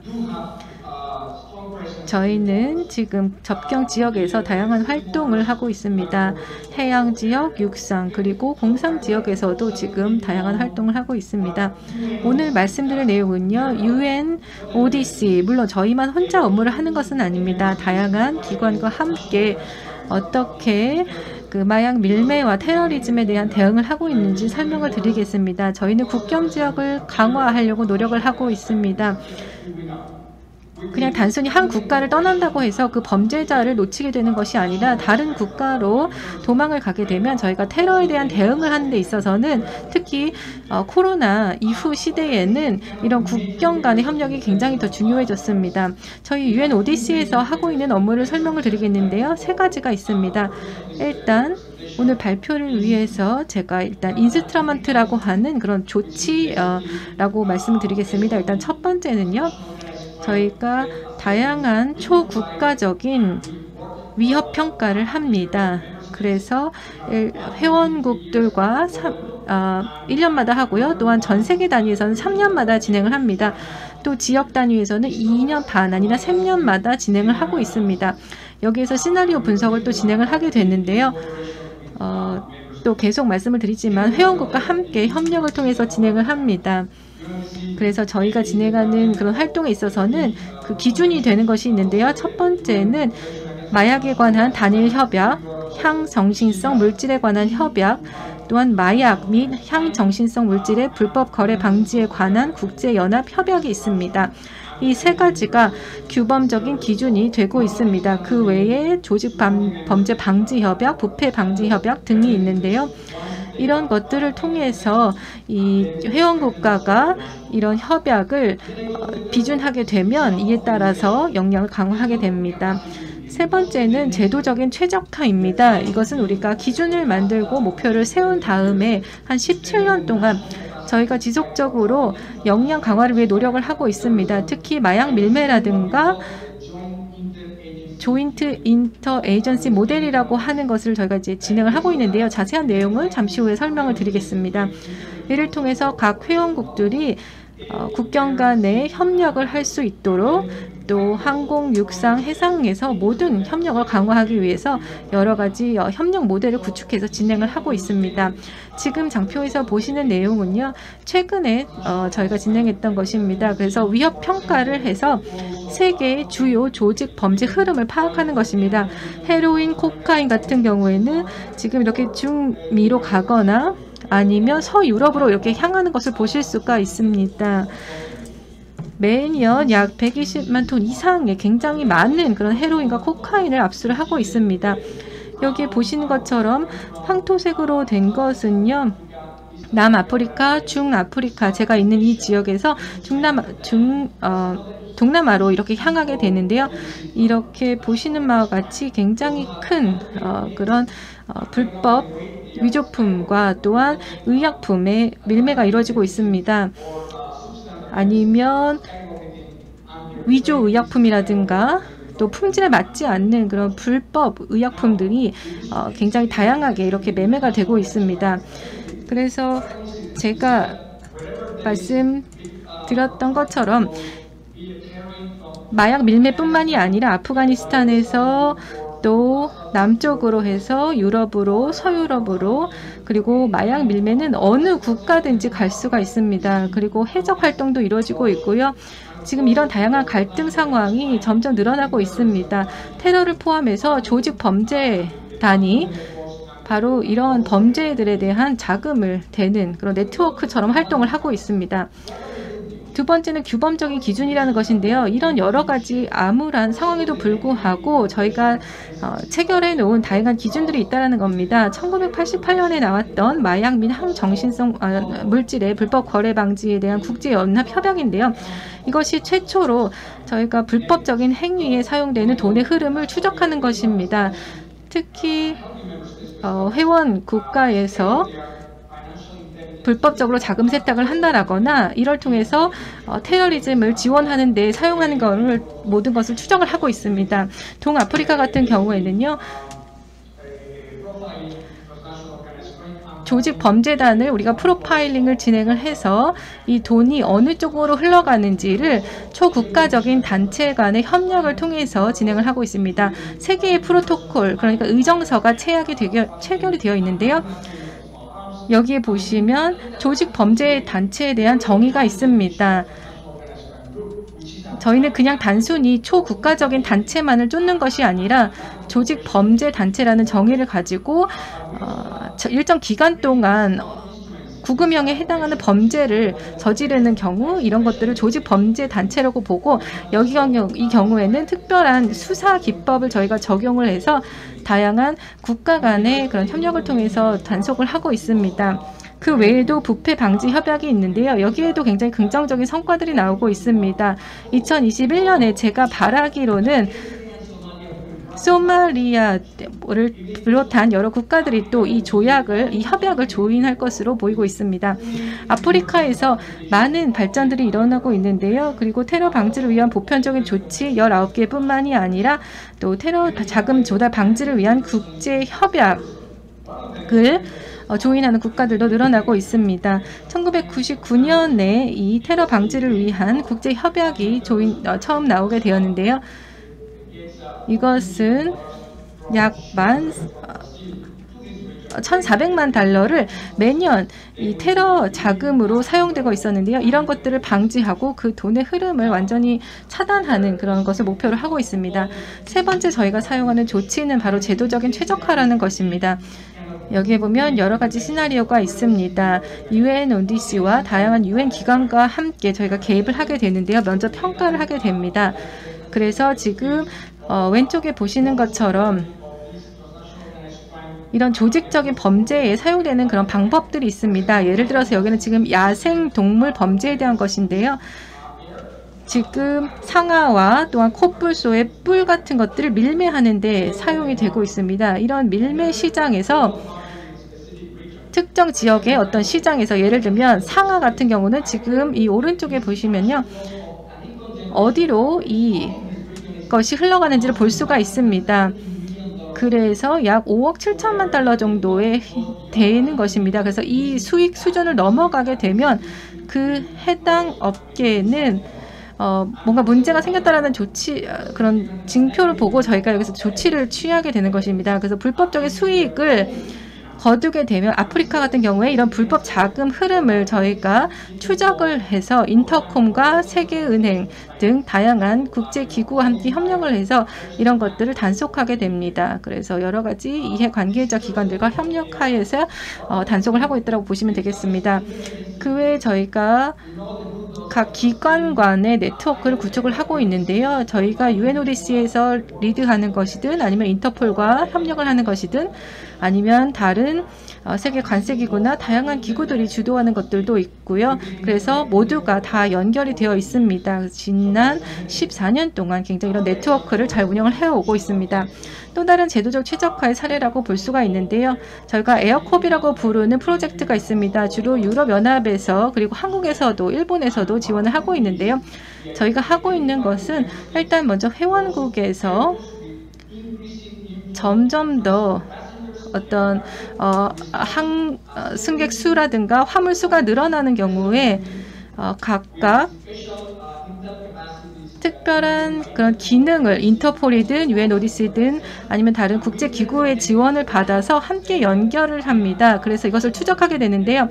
예를 들어서 저는 인신매매를 단속하는 팀에서 일을 하고 있는데요. 그러면 주기적으로 예를 들어서 암스테르담으로부터 파네마까지 승객들이 이제 항공사를 이용하는데 기관 간의 협력을 통해서 이런 정보를 공유합니다. 그러면 그 팀이 암스테르담에 있는 팀과 함께 이 공항에서 명령을 내리게 됩니다. 그래서 뭔가 의심스러운 화물을 검사하도록 명령을 내리는 것입니다.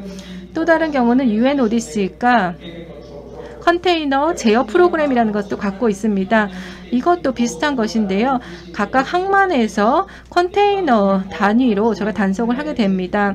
각 기관 간의 협력을 통해서 하게 되는데요. 지금 밑에 보시는 그림이 바로 그 형태입니다. 여기 초록색으로 표시된 국가들이 바로 이 컨테이너 컨트롤 프로그램에 함께 동참하고 있는 국가들입니다. 그래서 여기 그림에 보시는 것처럼 이 에어캅 같은 경우에도요. 지난 12년간 계속 지속이 되어 있고요. 지금 짙은 파란색으로 표시된 국가들입니다. 또 이런 국가들이 지역적인 교육센터를 구축할 수 있도록 저희가 돕고 있습니다. 그래서 각 기관 간의 협력을 강화하기 위한 노력이라고 보시면 되겠습니다. 그래서 매 6개월마다 거짓말 테스트를 합니다. 저희도 이런 테스트를 통해서 각 초국가적인 그런 기관 간에 어떤 문제가 없도록 확인을 하고 있습니다. 그래서 24시간 동안 인터폴과 함께 또 다른 국제기구와 함께 협력을 하고 있습니다. 그래서 에어컵과 컨테이너 제어 프로그램도 두 가지가 연계되어서 함께 돌아가고 있다고 보시면 되겠습니다. 이제 성과에 대해서 설명을 드리겠는데요. 왼쪽에 보시면 기본적으로 굉장히 구체적인 성과가 나오고 있습니다. 저희 글로벌 컨테이너 제어 프로그램을 통해서 지금 작년에만 해도 코카인 같은 경우 약 77톤 또는 헤로인 같은 경우 1.5톤 등이 모두 저희가 압수를 할 수가 있었습니다.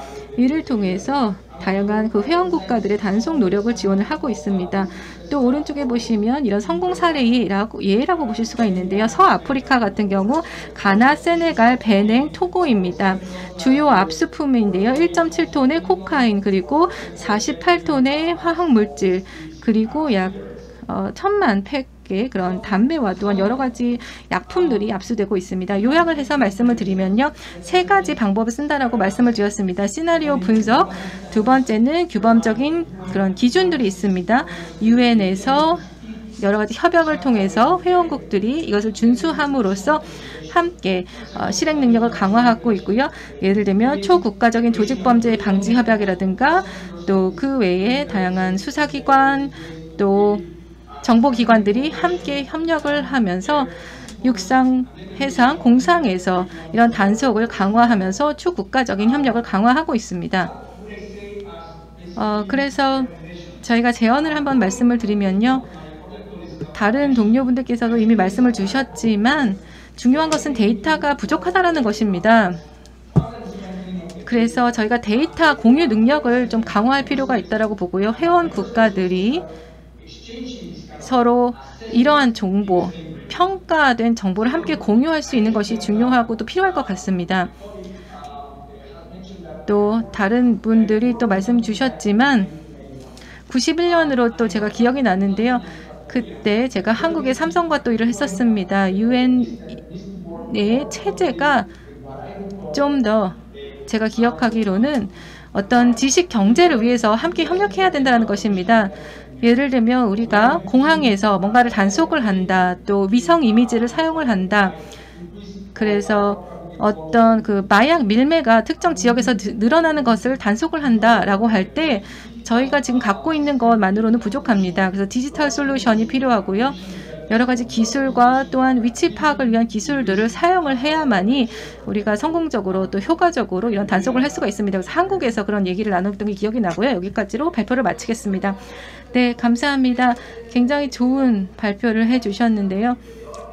또 청중에 계신 분들께서 아마 또 여러 가지 단속이나 구체적인 사례에 대해서 궁금하신 분들이 많을 것 같습니다. 저도 함께 일하면서 문바자에서 뵀었는데요. 거기서 실제로 이런 불법 밀매라든가 콩고에서 가져오는 그런 밀매를 다 적발해서 압수하더라고요. 그래서 관세청, 관세와 또 세관에서 굉장히 중요한 역할을 하고 계시는 걸 봤습니다. 그래서 좋은 그런 사례 또 아주 재미있는 말씀을 주셔서 감사합니다. 다음으로 아주 흥미로운 토론을 이어갈 텐데요. 마셸로 노타리안 님께서 이제 발표를 해주시겠습니다. 세계 관광기구의 관점을 말씀해 주시겠는데요. 적경지역의 지속가능한 관광이라는 주제로 발표를 해주시겠습니다. 아주 긍정적이고 재미있는 시각이 될 거로 예상이 됩니다. 마르셀로 님은 또 한국에서 GGGI와 협력을 하고 계시는데요. 네, 마르셀로 님을 모시도록 하겠습니다. 네, 발표를 해주시기 바랍니다. 네, 잘 들리시나요? 네, 먼저 감사 말씀드립니다. 네, 잘 보이는데요. 발표 자료는 잘 보이지가 않습니다. 제 목소리는 잘 들리시죠?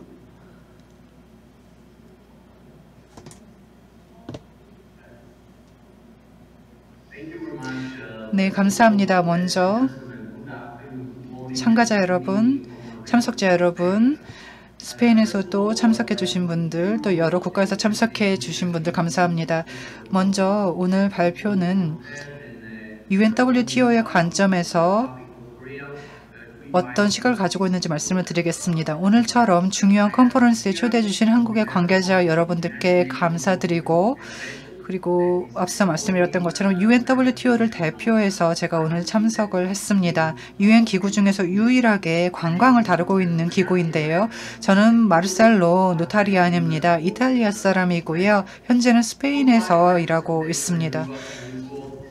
이번 발표를 통해서 몇 가지 중요한 관광 측면에서의 접경 지역의 지속 가능성의 중요성을 말씀을 드리겠습니다. 지금까지 접경 지역의 관광 주의는 또는 관광 활동은 많지 않았습니다. 주로 보전 지역이나 야생 동식물 보호지를 중심으로 이루어지고 있는 곳이 접경 지역이기 때문인데요. 그런데 접경 지역은 자연 환경을 보존하고 또 천연의 자연 관광지로서 각광을 받을 수가 있습니다. 국가 간의 경계는 관광지로서 고유한 요소를 가미할 수 있는 장점이 또한 있는데요. 이것이 평화 구축과 어떤 관련이 있을까요? 환경적인 측면에서는 어떤 관련이 있을까요? 다른 동료분들께서도 발표를 통해서 말씀을 해주셨는데 관광이라는 것은 아주 필수적인 부문입니다. 모든 측면을 아우를 수 있는, 즉 환경, 평화, 개발을 다 아우를 수 있는 부분인데요. 새로운 장소에 가서 현지 사람들을 만나면 새로운 문화를 경험을 할 수 있고, 이를 통해서 관광이 평화에 기여할 수 있는 부분을 직접 체험할 수 있을 것입니다. 또 대화와 교류를 할 수가 있고, 다양한 국가에서 온 사람들과 상호작용이나 교류를 할 수가 있고 새로운 시각을 볼 수 있습니다. 그 과정에서 문화적 장벽이 무너지고 관용, 상호 이해와 존중의 가치를 배울 수가 있습니다. 지금까지 환경과 관광 간의 관계를 살펴봤는데요. 관광 같은 경우는 주로 해안, 산, 강, 산림을 중심으로 이루어집니다. 모든 관광은 천연자원에 의존하고 있는데요. 식량이라든지 깨끗한 물, 그리고 다른 생태계 서비스가 공급되는 것이 관광에는 아주 중요합니다. 또 생물 다양성은 관광지의 매력도와 그 수준에 상당한 영향을 미치는데요. 그 결과 경쟁력에도 영향을 미칩니다. 따라서 천연 환경이 관광의 성공을 좌우하는 관건이라고 할 수가 있습니다. 다음으로 개발과 평화, 그 사이에 또 관광이 어떤 영향을 미치는지를 보도록 하겠습니다. 관광은 세계 경제의 주요 분야이고 GDP의 9%를 차지하고 있으며 10개의 일자리 중 1개가 관광 관련 직종이고 세계 수출의 6%를 차지하고 있고 특히 개발도상국에 있어서는 수출의 6%를 차지하고 있습니다. 이 개발의 딜레마라는 것도 있는데요. 관광에 있어서는 혜택을 모두가 동등하게 누리고 영향은 최소화하는 균형을 맞춰 나가야 할 것입니다. 다른 동료분들께서도 더 자세히 발표를 해주셨고 또 앞으로도 그럴 텐데요. 관광의 개발이 사회적으로 영향을 미치기 때문에 관광이 미치는 부정적인 영향이 있다면 이는 최소화할 수 있는 균형을 맞춰야 할 것입니다. 제 개인적으로도 관광의 개발부터 지속 가능한 관광의 개발까지 전인적인 관리가 필요합니다.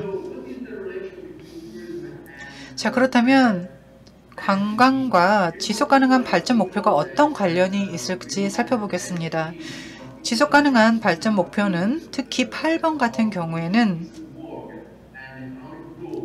경제의 역할을 강조하고 있는데요. 그리고 12번은 책임감 있는 소비와 생산, 그리고 14번은 해양 자원을 다루고 있는 목표입니다. 이들 목표는 모두 관광과 관련이 있는데요. 이런 것들을 봤을 때 관광이 직접적으로 이 모든 지속 가능한 발전 목표에 기여할 수 있다는 결론을 내릴 수 있습니다. 지속 가능한 관광이 그래서 중요한 것이고 2030 어젠다를 달성하는 데 있어서도 관광이 중요한 역할을 할 수가 있습니다. UNWTO가 많은 프로젝트를 실시하고 있는데요. 제 개인적으로 중요하다고 생각하는 프로젝트를 또 말씀드리겠습니다. 동료분께서도 말씀을 해주셨는데요. 그것이 바로 실크로드 프로그램입니다. 실크로드 프로그램은 협업을 바탕으로 한, 즉 35개 회원국을 바탕으로 한 협업 플랫폼을 중심으로 하고 있습니다. 유럽, 중동, 중앙아시아 국가들이 참여를 하고 있는데요. 회원국들 중에서도 공공, 민간 부문의 회원국 그리고 준회원들이 함께 활동하고 있습니다. 실크로드 프로그램에 있어서는 다양한 국가들의 참여가 아주 중요한데요. 문화적 교류 그리고 회원국 간의 적극적인 교류가 아주 중요합니다. 실크로드 프로그램을 구체적으로 살펴보면 그 이유를 알 수가 있습니다. 저희가 이와 실크로드와 관련된 지식을 서로 교류하고 있고 마지막으로 실크로드의 개발 전략을 위해서 함께 마케팅을 하고 있고 역량 구축을 위해서 회원국들이 함께 노력하고 있습니다. 또 실크로드 투자와 이해 당사자들 간의 협업 지원을 위해서 함께 노력하고 있는 점도 말씀드리고 싶습니다. 이외에도 서구 실크로드 관광 이니셔티브라는 것이 있는데요. 유네스코와 함께 하고 있는 이니셔티브입니다. EU도 함께 참여해주고 계십니다. 지금 보시면 실크로드 워킹 그룹이 함께 참여해서 조율을 하고 실크로드 대학 네트워크라는 것도 있습니다. 현재 워킹 그룹이 공동의 관광 활동과 프로젝트를 조율하고 있고요. 관광의 잠재력을 다각화하고 또 강화하기 위해서 참여 국가들 간의 협업을 강화하고 있습니다. 그리고 실크로드 유적지 회랑이라는 관광 전략을 수립을 했습니다. 이 회랑은 5개 국가를 가로지르고 있는데요. 중국, 카자흐스탄, 키르기스탄, 타지키스탄, 우즈베키스탄이 그 5개 국가입니다. 이외에도 21세기 해상 실크로드 프로젝트를 하고 있습니다. 해상 실크로드가 이 관광에 미치는 영향을 보고 또 해상 실크로드를 주제로 한 아시아 지역 또 그 이외의 지역의 관광 잠재력을 현재 저희가 평가 중에 있습니다. UNWTO는 작년에 크루즈 관광 부분을 평가했습니다. 그리고 방치된 해상 인프라에 투자를 해서 또한 고대 항구 도시를 재활용을 해서 유적지를 활성화하고자 하는 그런 목표를 세웠는데요. 이것이 지역사회의 지원과 또 관광 분야에 대한 다각화에 도움이 될 것으로 봅니다.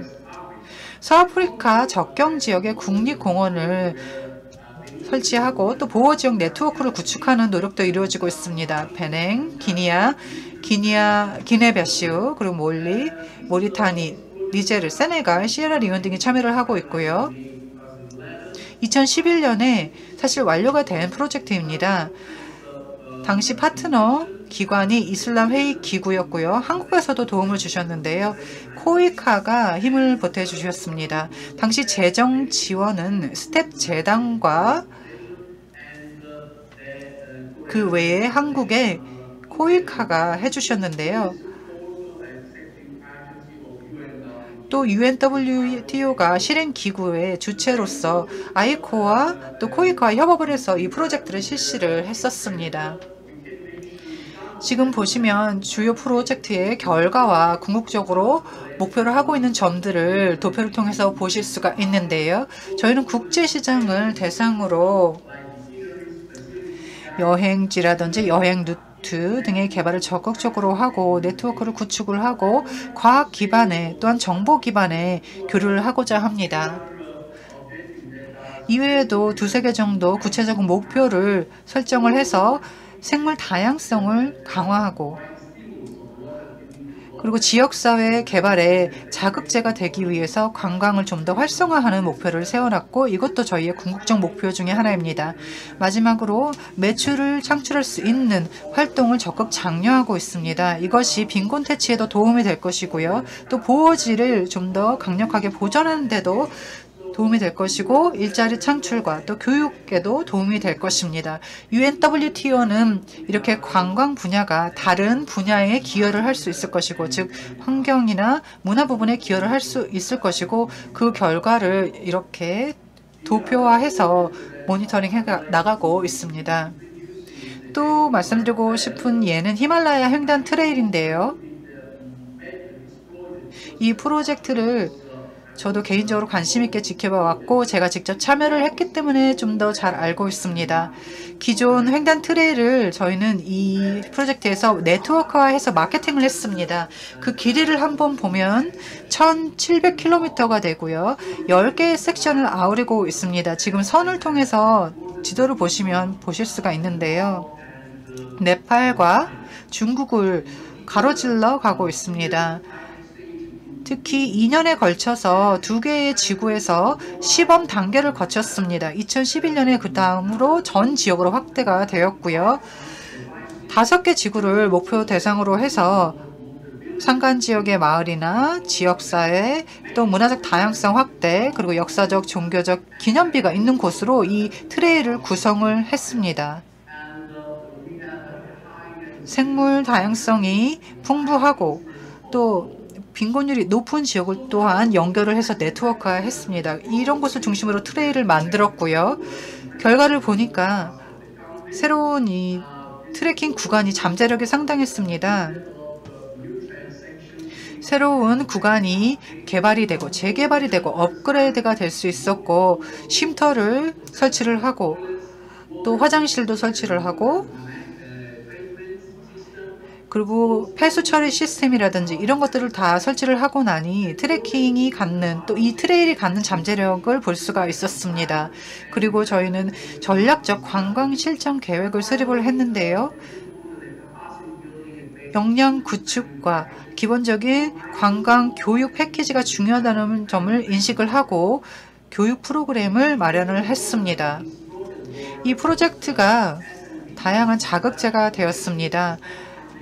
스텝 재단과 UNWTO 그리고 SMB 사이에 협력이 더 강화되었고 이 프로젝트 덕분에 푸드 프로그램이라든지 국내외 단체라든지 간의 지원이 더욱 확대가 되었고 그리고 UK 에이드와 SMB가 재정 지원을 프로그램에 해주셨습니다. 그래서 이행이 원활할 수 있었고요. 그리고 아주 명확한 가버넌스 구조를 갖춘 프로젝트의 예였습니다. 그리고 전문가들의 전문성을 활용을 해서 실무위원회를 통해서 저희가 이 프로젝트를 시행을 했고요. 이 프로젝트의 결과를 보면 이 소상공인 1,072명이 소득이 121만 달러가 증가하는 결과가 나왔습니다. 이것은 2,251개의 일자리가 창출된 것과 동일한 효과이고요. 히말라야의 이 횡단 트레일 마케팅이 개선된 결과를 볼 수 있었습니다. 그리고 시장 중심의 마케팅이 가능해졌고 그리고 사회, 환경적, 소득도 개선이 되었습니다. 자, 이 프로젝트를 통해서 배운 교훈을 보겠습니다. 시범 프로젝트는 방향성을 제시하는 데 아주 많은 도움이 되었습니다. 신중한 초기 연구와 분석과 또 전략적 평가가 필요하다는 것을 알게 되었고요. 시장 및 경쟁자 분석도 필요하다는 것을 알게 되었습니다. 시장의 관심에 맞추어야 기회를 최대화할 수 있다는 것도 배웠고 또 리스크를 최소화하는 것의 중요성도 알게 되었습니다. 시장 성장에 이중적인 접근 방식을 취해야 하는데 홍보 활동과 시장 중심의 제품 개발이라는 이 이중 방식이 아주 효과가 좋다는 것을 알게 되었습니다. 그리고 환경에 대한 영향은 최소화하고 특히 오지를 잘 관리해야겠다는 교훈을 얻었고 기존의 지속가능한 관광 우수 사례를 활용해야겠다. 이런 교훈도 얻었습니다. 자, 그렇다면 초국가적 접근 방식으로는 무엇이 있을까요? 특히 관광에 있어서는 어떤 초국가적 접근 방식을 취해야 할까요? 참여를 독려를 해야 합니다. 모든 이해 당사자들이 이를 통해서 혜택을 공유할 수 있어야 할 것입니다. 초국가적 물 관리가 그 좋은 예가 되겠는데요. 이외에도 이 토지 관리에 있어서의 개선도 필요합니다. 그래야만 안보와 또 명확한 사용 허가 등 체제의 확보가 가능합니다. 이외에도 전통적인 지식을 인식을 해야 합니다. 자원을 둘러싼 갈등을 적극적으로 해결해 나가야 하고 통합적인 접근 방식이 필요합니다. 시장에 대한 이해, 제품 개발, 역량 구축, 시장 성장, 그리고 관광지 관리가 통합적으로 이루어져야 합니다. 이런 교훈도 있고 도전 과제도 있습니다. 그 교훈과 도전 과제를 보자면 접경지역 그 문화유산을 관리하고 홍보해서 공동의 원칙을 도출해야 된다는 교훈이 있었고요. 문화유산지와 루트를 식별하고 개발을 해야 할 것입니다. 이를 바탕으로 공동의 이해를 도출할 수 있어야 할 것이고요. 문화유산지 관리를 강화해야 할 것입니다. 특히 주요 이해 당사자들의 행동을 촉구해야 하는데요. 또한 문화유적지 관광산업에 종사하는 사람들에게 생업에 많은 기회가 있다는 것을 알려야 합니다. 마지막으로 이 상호 혜택을 가져다주는 파트너십과 플랫폼을 개발을 해서 유산과 관광을 활성화해야 할 것입니다. 보전과 개발이 함께 가야 한다는 것인데요. 물론 접경 지역의 관광은 도전 과제도 있습니다. 그 중에 하나가 국경 규제이고요. 비자가 원활히 발급될 수 있도록 하는 것도 도전과제나 애로사항 중 하나일 것입니다. 이것은 정치적인 노력이 필요하고요. 그리고 지역 차원의 계획 수립이 필요하고 민간 분야와 시민사회의 취약성을 해결을 해야 하고 해소를 해야 합니다. 언어 장벽도 해소해야 하고 커뮤니케이션의 부족 문제도 해결을 해야 합니다. 기회를 살펴보겠습니다. 접경 지역에서 사람들이 자연을 경험하고 관광을 또는 경관을 즐길 수 있는 기회가 제공되어야 합니다. 관광객 관리 체계의 조율이 필요하고 관광객을 위한 시설, 트레일 루트 개발이 필요하고 또 접경지대 대중교통 체계가 구축되어야 합니다. 지속 가능한 접경 지역 관광 이니셔티브의 개발을 통해서 이룰 수 있는 것들을 최대한 이뤄나가야 합니다. 또한 관광이 지역 개발에 기여할 수 있는 기회가 있습니다. 지역 생태 상품의 마케팅을 위한 연계 지역 보호도 지원을 해야 하겠고 관광객을 위한 통역 서비스와 관광객 안내센터를 개발하고 운영을 해야 하겠습니다. 좀 길게 발표를 했는데요. 마지막으로 마무리를 하면서 이런 말씀을 드리고 싶습니다. 엘 브루너가 국경은 자연스럽게 생긴 것이 아니라 사람이 만든 것이다. 그래서 사람들은 문화와 자연유산을 대상으로 만들어진 그 경계를 허물어야 한다라고 말씀을 드렸는데요. 이 말로 발표를 마치겠습니다. 네, 지속가능한 관광에 대해서 발표를 해주셨는데요. 저희가 아주 흥미로운 발표였습니다. 모두 공감할 수 있었고요. 말씀해 주신 이슈에 대해서 특히 동아프리카 국가 같은 경우에는 공동 비자 발급이라든지 등을 통해서 관광을 활성화하고자 하는 노력이 이루어지고 있는데요. 그것도 좋은 예가 되겠죠. 동아프리카 지역에 좋은 예가 될 텐데요. 다시 한번 발표 감사드립니다. 네, 마지막 아비게일님의 발표를 듣도록 하겠습니다. 지금 뉴욕에서 함께 동참해 주셨는데요. 네, 마지막으로 일단 발표를 해주시겠습니다. 지금 UNMAS라고 하는 UN 지뢰대책기구에서 일하고 계십니다. 다양한 업무를 지금 맡고 계신데요. 정책과 지원 또한 정보 공유 또한 자원 동원 등을 모두 총괄하고 계십니다. 그래서 지금 아주 오랜 그런 현장 경험을 갖고 계시고요. 아프가니스탄, 수단, 스리랑카 등에 대해서 많은 경험을 갖고 계십니다. 그래서 오늘 공유해 주실 내용이 굉장히 많을 것 같은데요. 네, 기대하고 있겠습니다. 감사합니다. 네, 감사합니다. 저도 모든 것을 다 담당하는 치프가 됐으면 좋겠는데요. 네, 여러분 안녕하세요. 감사합니다. 저는 지금 뉴욕에 있습니다. 각 여러분 지금 시간대마다 다를 텐데요. 네, 인사를 드립니다. 오늘 함께 할 수 있게 돼서 기쁘게 생각합니다. 접경 지역과 관련해서 또 갈등 상황, 또 갈등 상황 이후에 있어서 지뢰 대책, 또 지뢰를 제거하는 것은 오늘날 굉장히 중요한 사안이 되었습니다. 아주 작은 또 분야에 저희가 집중하고 있지만 커버하고 있는 또 지역은 굉장히 넓다라고 할 수가 있겠습니다. 아프가니스탄, 단미안 지역, 또 유네스코에서 하고 있는 여러 가지 개발 활동에도 참여하면서 ODC에서도 무기가 폭발한 적이 있었고요. 아프가니스탄에서도 유넷이라는 또 유넷과 함께 UNEP와 함께 프로젝트에 참가했었습니다. 그래서 거기서도 지뢰를 제거하는 작업을 했었는데요. 그래서 유엔의 다양한 기구들과 함께 협력을 하고 있다고 보시면 되겠습니다. 저희 역할은 패널 분들이 말씀해 주시는 것과 다 연계되어 있다고 보시면 되겠고요. 일단 먼저 바로 이 폭발물 처리반의 성과에 대해서 설명을 드리고요. 유엔이 어떤 역할을 하고 있는지, 또 각 다양한 국가의 또 접경 지역의 사례에 대해서 설명을 드리겠습니다. 일단 먼저 간단히 저희가 지금 전체적인 세계의 상황을 보시면요. 폭발물 처리반에서 어떤 일을 하고 있는지, 그 영향이 어떤 것인지 설명을 드리겠습니다. 지금 국제사회에서 함께 많은 노력을 기울이고 있음에도 불구하고, 또 대인지뢰 금지 조약을 조인한 국가가 164개국임에도 불구하고 지금 약 66개 회원국이 지금 이런 대인지뢰로 오염이 됐다라고 할 수가 있겠습니다. 많은 노력을 기울였음에도 불구하고 지난 5년간 상당히 사상자 수가 늘어났습니다. 이것은 지금 상당히 무장 충돌이 심한 국가들, 아프가니스탄, 이라크, 시리아 등뿐만이 아니라 대규모로 지금 급조 폭발물 IED라고 하는 것을 사용하는 경우가 늘어났기 때문입니다.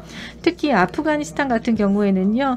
그때 그 도로에서 폭발물이 터졌기 때문에 민간인들이 또 다치기도 했었습니다. 저희가 예전에 겪지 못했던 아주 새로운 유형의 폭발물이었기 때문에 매우 위험한 상황이었습니다. 그래서 유엔은요, 지금 29개국에서 활동을 하고 있습니다. 그래서 지금 잔류 폭발물이라든가 이런 지뢰를 제거하는 작업을 하고 있고요. 관련된 데이터를 수집을 하고 있습니다. 그리고 2018년 같은 경우에는 13만 5,740명, 74명이었는데 이것이 2019년에는 약 15만 명 이상으로 늘어나게 됐습니다. 그래서 사상자 수가 계속 증가하고 있고요. 급조 폭발물, 잔류 폭발물 등이 주요 원인이 되고 있습니다. 그럼 유엔에서 이와 관련해서 어떤 활동을 하고 있을까요? 여러분도 아실 수 있는 내용이겠지만요. 저희 UNMAS는 지금 뉴욕에 있는 평화유지군 부서에 소속이 되어 있습니다. 저희는 유엔 총회의에서 권한을 받아서 지뢰를 제거하는 그런 여러 가지 대책을 수립하고 이행하는 업무에 동참을 하고 있습니다. 그래서 뉴욕에서 지금 작은 그런 팀을 지금 제가 운영을 하고 또 이끌고 있습니다. 제네바에 또 허브가 있고요. 그 외에도 약 3,000여 명 정도가 19개의 UNMAS 프로그램을 현장에서 진행을 하고 있습니다. 또 제가 하는 업무에 있어서 5가지 원칙이 있는데요. 지뢰를 제거하고 위험 교육을 하고 피해자 지원하고 옹호 활동을 하고 비축량을 제거하는 것입니다. 그래서 이런 5가지 원칙을 가지고 주요 업무를 진행을 하고 있습니다. 또 아까 다른 동료분들께서도 말씀해 주셨지만 여러 가지 조약을 위한 협의나 또한 그런 의견을 교환하는 일에도 참여하고 있고요. 네, 나중에 또 자세히 좀 말씀을 드리도록 하겠습니다. 그러면 저희가 이런 유엔 지뢰 대책기구에서 이런 활동을 어떻게 진행하는지 설명을 드리겠는데요. 또 접경 지역에서의 상황이 어떤지 저의 직접적인 경험을 가지고 말씀을 드리겠습니다. 이 지뢰 대책이라는 것은 지금 갈등 상황에서 굉장히 직접적이고 또한 가시적인 그런 영향을 가져오게 됩니다. 또 평화 구축 활동에 있어서 매우 중요한데요. 평화 협상 시에 중요한 논의 대상이 됩니다. 왜냐하면 특히 민간인들뿐만이 아니라 많은 분들이 대인지뢰든 이런 폭발물이든 이것으로 인해서 피해를 입을 수가 있기 때문입니다. 따라서 이런 지뢰로 인한 오염은 접경지역 양국가에 영향을 주게 됩니다. 그래서 양국에 있는 국가들이 이 지뢰를 제거하는 것에 혜택을 볼 수 있다고 할 수가 있는데요. 2002년에 수단의 사례, 네, 2002년 맞습니다. 그때 수단에서 저희가 접경 지역의 양쪽 국가들과 함께 수단 정부와 또 그곳에 있었던 새로운 그 산간 지역에 있었던 전투 세력들과 함께 저희가 협상을 진행을 했었습니다. 그때 아주 오래전이었지만 아직도 굉장히 기억에 남는 경험인데요. 따라서 이 지뢰를 제거하는 작업은 주민들에게 굉장히 확신을 주고 또 평화 프로세스가 다시 이제 시작되면서 자신들의 삶이 원래대로 돌아갈 수 있다는 그런 희망을 주는 작업입니다. 또 전반적인 안전과 또한 안보를 확보할 수 있는 것이고요. 지역 주민들과 정부 간의 신뢰를 다시 회복하고 또 평화 프로세스를 강화하는 데 많은 도움을 준다라고 할 수가 있겠습니다. 또 저희가 폭발물을 제거하는 데 있어서는요. 비축되어 있는 그런 폭발물과 지뢰를 제거함으로써 이것이 이후에 다시 무기로 사용될 수 있는 가능성을 낮추게 됩니다. 또한 지역 주민과 정부 기관 간의 관계를 해주는 것뿐만이 아니라 인도주의적인 또 개발 목표 달성을 가능하게 해줍니다. 평화 구축을 위한 노력과 사회 경제적인 다양한 프로젝트를 진행하는 데 있어서도 긍정적인 영향을 준다라고 하겠습니다. 농지라든가 시장 또한 기본적인 서비스라든가 인프라를 구축하는 데 있어 접근성을 높여준다라고 하겠습니다. 그래서 몇 가지 사례에 대해서 조금 더 구체적으로 제가 설명을 드리도록 하겠는데요. 먼저 콜롬비아부터 시작을 하겠습니다.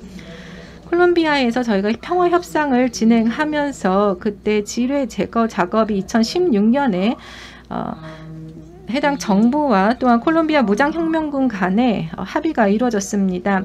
그래서 평화 프로세스는 지역을 개발하고 또한 농지를 개혁하는 것이 중요한 부분이었는데요. 그래서 지뢰로 인한 오염에 대한 그런 정보를 파악하는 것이 굉장히 중요한 부분이었습니다. 이것이 평화 협상을 진행하는 데 중요한 부분이 되었고요. 그래서 무장혁명군도 들과 평화 협정에 함께 참여하면서 그때 약 100여 명 이상의 과거의 전투원이었던 사람들을 사회 경제적으로 다시 재통합하는데 이 지뢰 대책 훈련을 통해서 가능할 수가 있었습니다. 이를 통해서 평화 프로세스의 역량을 전체적으로 강화하고 또 주민들의 신뢰를 얻는 데 많은 도움이 되었습니다. 그래서 이런 노력은 아직도 지속되고 있습니다.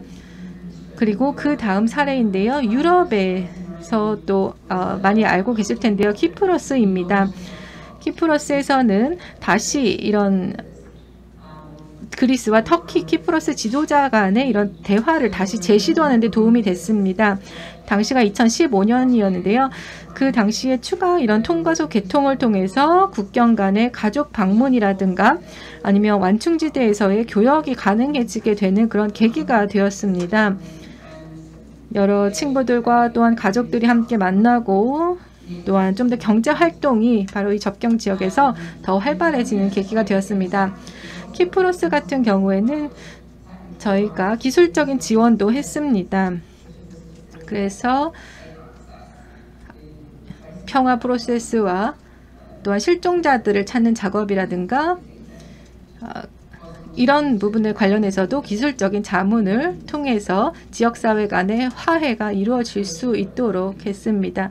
그동안에 가슴 아팠던 추억들을 가슴 아팠던 기억들을 잘 잊고 다음 단계로 넘어갈 수 있도록 저희가 회복을 위한 그런 지원을 해드리는 일도 했었고요.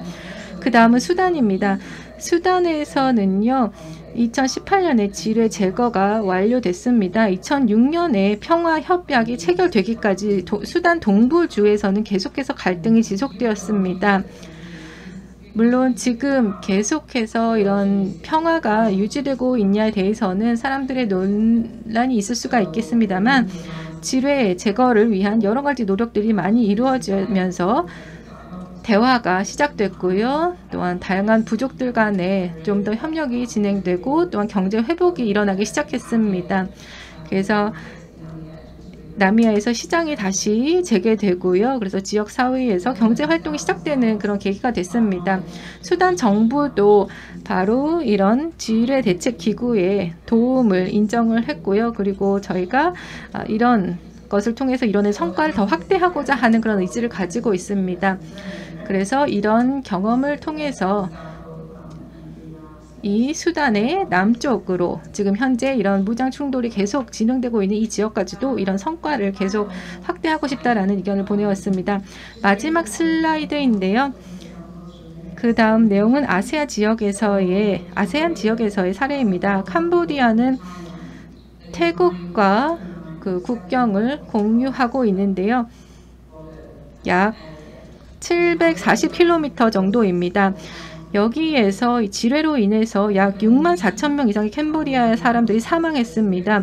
그래서 유엔은 캄보디아 정부와 함께 협력을 통해서 복원 작업을 했습니다. 교육도 했고요. 그래서 회복과 또한 평화 구축을 위한 노력, 그리고 희생자들을 위한 여러 가지 복원 작업에 했습니다. 네, 죄송합니다. 캄보디아입니다. 제가 자꾸 헷갈렸는데요. 죄송합니다. 캄보디아의 사례입니다. 그래서 지금 한 약 1600제곱킬로미터 정도의 오염된 땅이 있고요. 여기를 모두 다 지뢰를 제거했습니다. 캄보디아에서는 지금 정부가 이런 평화를 계속 유지하기 위해서 또한 가버넌스를 유지하면서 그 지역사회에서의 신뢰를 얻기 위한 노력을 계속하고 있습니다. 그 다음 미얀마의 사례에 대해서 간단히 말씀을 드리겠는데요. 미얀마에서는 지역 단위에서의 그런 충돌을 해소하는 데 도움을 주었습니다. 그 당시 평화를 구축하는 데 국내에서 여러 가지 어려움을 겪었다라고 했습니다.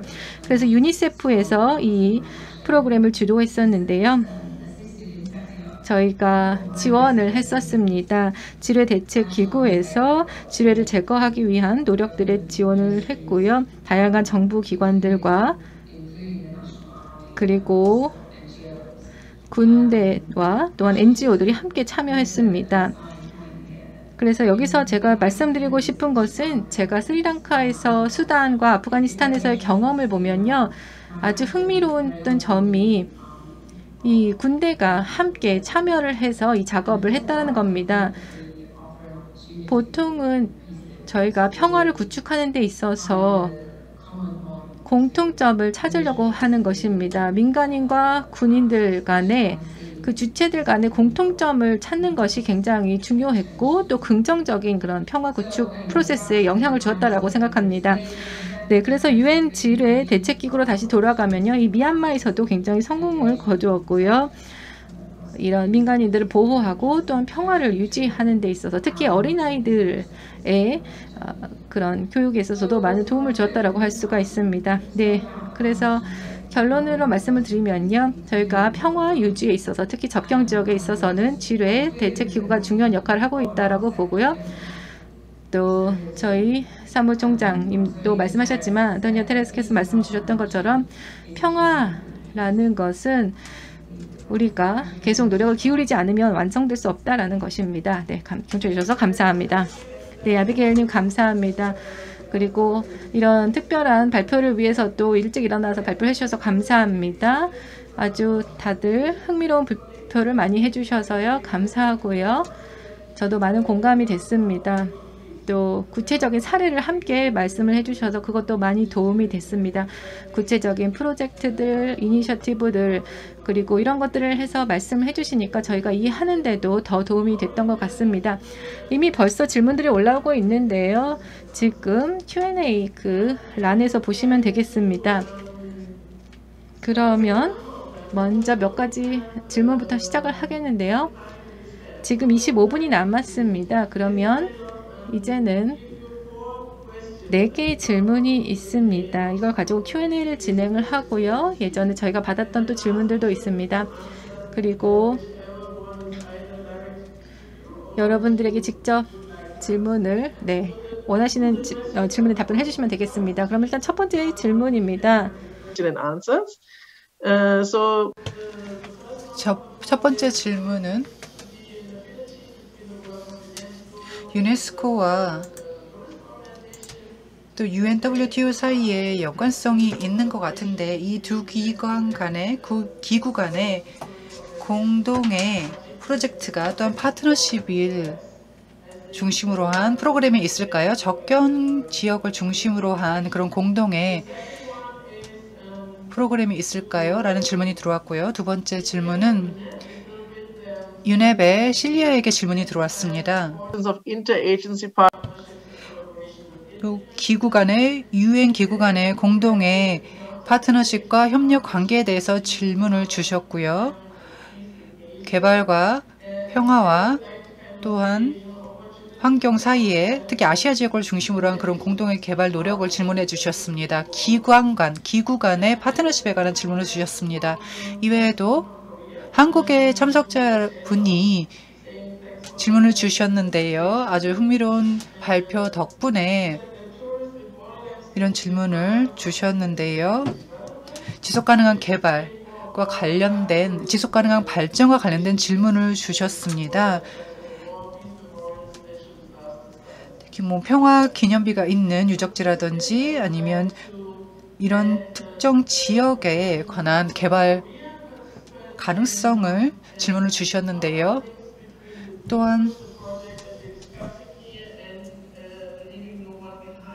누구도 소외되지 않는다는 지속가능한 발전 목표와 이런 유엔 기구의 활동들 간의 연계고리가 무엇이냐라는 질문이 있었고, 나이지리아에서는 유엔이 어떤 활동을 통해서 전략을 시행하고 평화 그리고 접경 지역의 평화 개발 환경을 위해서 어떤 활동을 구체적으로 할 수 있는지 질문해 주셨는데 아미게일과 또 아마도님이 답변을 해주실 수 있을 것 같습니다.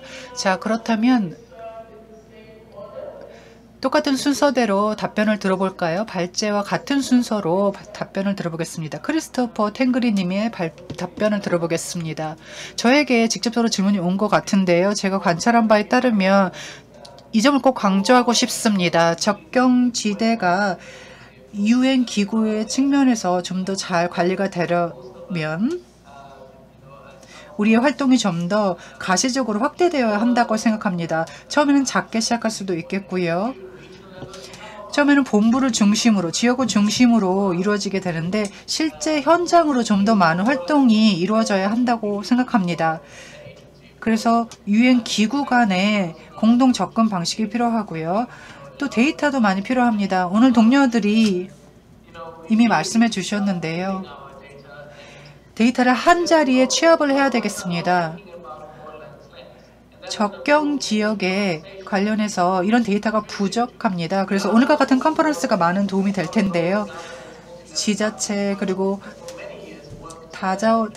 다차원적인 정부 기관들이 각자 정보를 따로 가지고 있습니다. 그런데 접경 지역 관련돼서는 또 어떤 특정 지역과 관련해서는 이런 데이터를 공동으로 모아야 되겠습니다. 유엔이 더욱더 그런 활동에 박차를 가해야 할 것이고요. 그래서 오늘과 같은 컨퍼런스가 아주 중요하고 의미가 있습니다.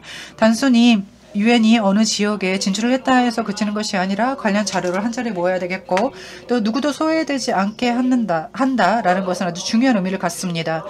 접경 지역의 지역사회는 아프리카를 특히 중심으로 보면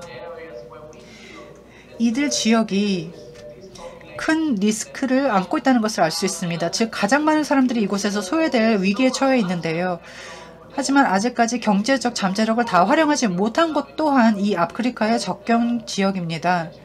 그래서 교육을 제공하고 서비스를 제공하면 이 잠재력을 특히나 이 젊은 층의 잠재력을 최대한 활용할 수 있습니다. 이를 위해서는 대화를 해야 되겠고요. 그리고 2030 어젠다에서 누구도 소외되지 않는다는 대화를 할 때 이 접경 지역을 빼놓을 수는 없습니다. 네, 여기까지 간략하게 답변을 드리겠습니다. Thank you so much. 네, 감사합니다. 크리스토퍼님. 그러면 네, 참가자님 유튜브에 들어가셔서요. 또 좋은 질문들 많이 올려주시기 바랍니다. 네, 그러면 다음 크리스토퍼 다음으로 네, 실리아 얘기로 넘어가겠습니다. 아까 질문 주셨던 게 있었는데요. 네, 기관 간의 파트너십에 대한 내용이었습니다. 네, 감사합니다. 좋은 질문 또 좋은 발표해 주신 발제자분들께도 감사드립니다. 아주 정말 멋진 내용들 또 제 발표를 또 굉장히 잘 상호 보완적인 그런 유엔의 활동을 잘 설명해 주셨는데요. 저한테 왔던 질문이 있었던 것 같습니다. 기관 간의 파트너십에 대해서 좋은 사례가 있는지, 그리고 특히 아시아의 사례가 있는지 여쭤보셨는데요. 저도 아시아에서 많이 일을 또 하고 있습니다. 아프리카에서도 많이 하고 있고요. 그런데 저희가 지금 시작한 이니셔티브는 없습니다. UNEP에서 또 DPPA에서 저희 정치와 또한 평화 구축을 담당하는 부서가 있습니다. 거기에서 기관 간의 이니셔티브를 하고 있습니다. 메콩 델타 지역에서 진행을 하고 있는데요. 거기에서는 환경과 관련된 충돌을 줄이기 위한 노력, 그리고 환경과 기후 위험 평가를 진행을 하고 있습니다. 이를 통해서 평화를 구축하고 메콩 델타 지역에서 평화를 위한 것입니다. 제가 뭐 자세하게 말씀드리기는 어려운데요. 제가 그 작업을 직접 참여하고 있는 것이 아니라서 그렇기도 하고요. 또 이제 막 시작한 단계이기 때문에 구체적으로 말씀드리기는 어렵습니다. 그렇지만 이런 노력들이 지금 진행되고 있다는 게 굉장히 고무적이라고 볼 수가 있습니다. 그리고 제가 사례를 하나 말씀드리고 싶은데요. 아까 이사벨이 얘기했던 것처럼 또 성과 관련된 부분이 여기에 있습니다. 우리가 넥서스에 대해서 이야기를 하고 있는데 기관 간의 협력의 어떤 좋은 사례가 될 수 있을 것 같습니다. 환경과 또 보안과 관련해서 저희가 작은 그런 파일럿 프로그램을 진행했었습니다. UNDP와 또 수단에서 진행했던 것인데요. 그 프로젝트를 통해서 UNDP가 지역 사회의 안전 또 안정화를 위한 작업에 참여를 했었습니다. 특히 수단 남부 지역의 접경 지역에서 진행을 했었는데요. 이것이 좋은 사례라고 생각하는 것은 상호 보완적인 그런 기회를 제공하기 때문입니다. 다양한 기관들이 함께 참여할 수 있었는데요. 소규모 프로젝트였긴 하지만요. UNDP 이니셔티브였긴 하지만 그 내용이 주민들의 생계에 대해서 집중하고 있었고요. 또 그 당시 기후변화로 인해 타격을 입은 지역사회를 위한 것이었습니다. 그리고 이 지역에서 어떤 무장 충돌로 인한 그런 생계의 타격, 특히 여성들이 아주 많은 피해를 입고 있습니다. 많은 여성들이 이 지역에서 또 생계를 유지해야 되고요. 또 여성 IDP들이 있습니다. 그리고 이 여성들이 교육 기회라든가 다양한 기회에서 낙후되기도 하고 있습니다. 또 기후 위기에 가장 큰 타격을 받고 있다고 할 수가 있고요. UNEP가 환경 가버넌스, 환경 액션 플래닝에서 특히 여성들을 리더로서 타겟팅해서 추진하고 있는 그런 이니셔티브도 있습니다. 이 여성들의 역할이 굉장히 중요하다고 보고 있기 때문이고요. 또 여성들의 역할을 더욱 강화하는 것, 그리고 갈등을 해결하고 또한 자원과 관련해서 이런 갈등들을 해결하고 예방하는 데 중요한 역할을 할 수 있다고 보고 있습니다. 그래서 기본 저희가 하고 있는 작업을 더 강화하는 것 외에도 저희가 갖고 있는 전문성, 그리고 다른 업무를 하는 기관들의 전문성을 또 활용을 해서 아주 성공적으로 지금 이어오고 있습니다. 제가 자세히 말씀드릴 시간은 없습니다만 바로 이런 것이 피스빌딩 펀드가 지금 이런 방법론을 채택을 했고요. 그래서 이것을 반영을 해서 초국경적인 노력을 통해서 다른 국가에서도 이것을 전파하고 있습니다. 네, 물론 어려움도 있습니다. 기관 간의 파트너십이라는 것이 항상 쉬운 것은 아닌데요. UN에서도 저희가 기관끼리 굉장히 여러 가지 협업을 하는 데 있어서 어려움도 있습니다만 그렇다라고 저희가 낙담을 해서는 안 될 것입니다. 뭐 기관 간에서 예산을 공유할 수 있는 것도 있고요. 자원을 함께 공유할 수 있는 것도 있고요. 그래서 좀 더 이런 접근 방식을 통해서 통합적인 프로그램을 진행할 수 있도록 관심이 필요하다고 생각합니다. 그리고 또 크리스토퍼가 아까 간단히 얘기를 했었지만 앞에 슬라이드에서 발표해 줬던 것 중에서 지금 여전히 이런 예산 확보가 각 부서단에서만 이루어지고 있고 통합적인 그런 예산 확보가 되고 있지 않기 때문에 저희가 함께 프로젝트를 진행하는 데 있어서 어려움이 되고 있습니다. 따라서 이런 재정적인 그런 재원 확보에 있어서도 좀 더 통합이 필요하다라고 생각합니다. 네, 감사합니다. Thank you so much, Celia. I think that 감사합니다.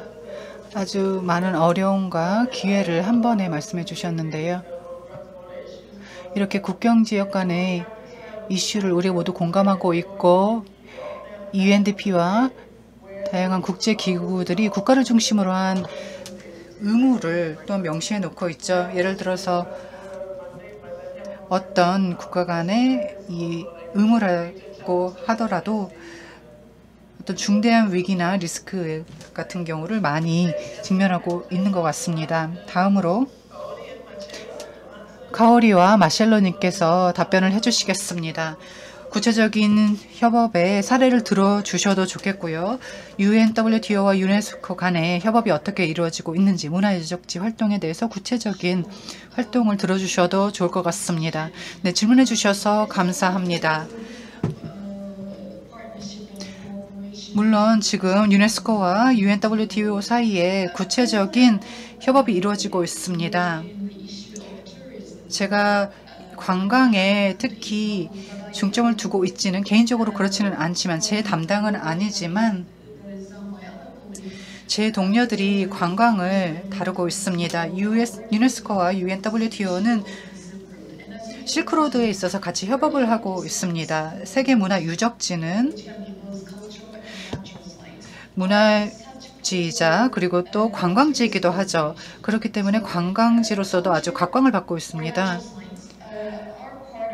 문화도 관광의 일부분이고 관광도 자연스럽게 문화의 문제와 연결이 됩니다.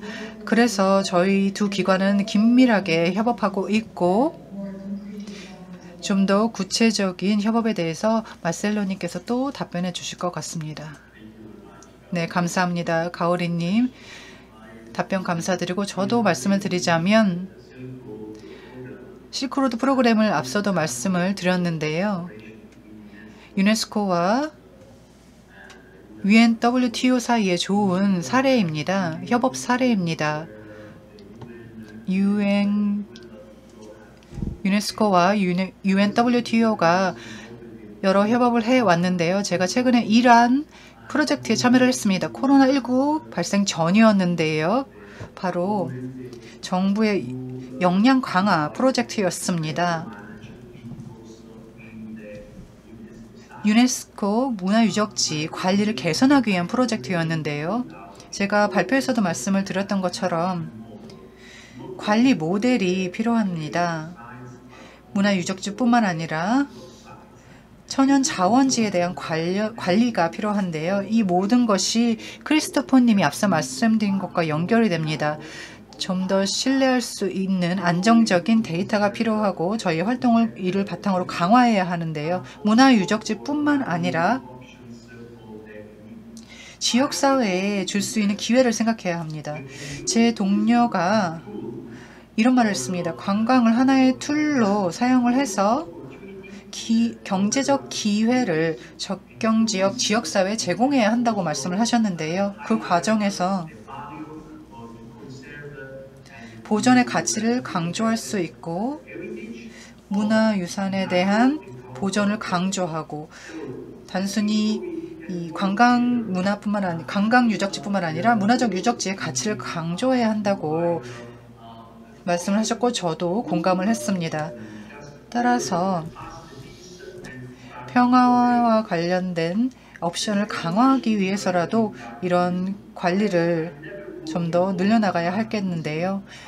관광은 활성화시키기 위해서 고려해야 할 사항이 많습니다. 사실 시간이 많지는 않은데요. 자연재해가 일어나는 것도 있고 어떤 면에서 이런 일을 겪고 나면 기억이 좋지 않기 때문에 꺼려지는 부분도 그렇게 행동하는 사람도 있습니다. 그런데 제 동료의 경험을 바탕으로 보면 이런 주제를 다룰 시간이 많지 않기 때문에 좀 더 저희가 시급성을 가지고 지역사회가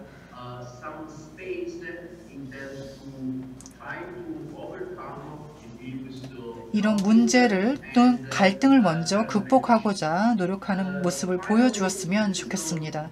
마지막으로 또 말씀드리고 싶은 점은 제가 질문을 제대로 기억하고 있다면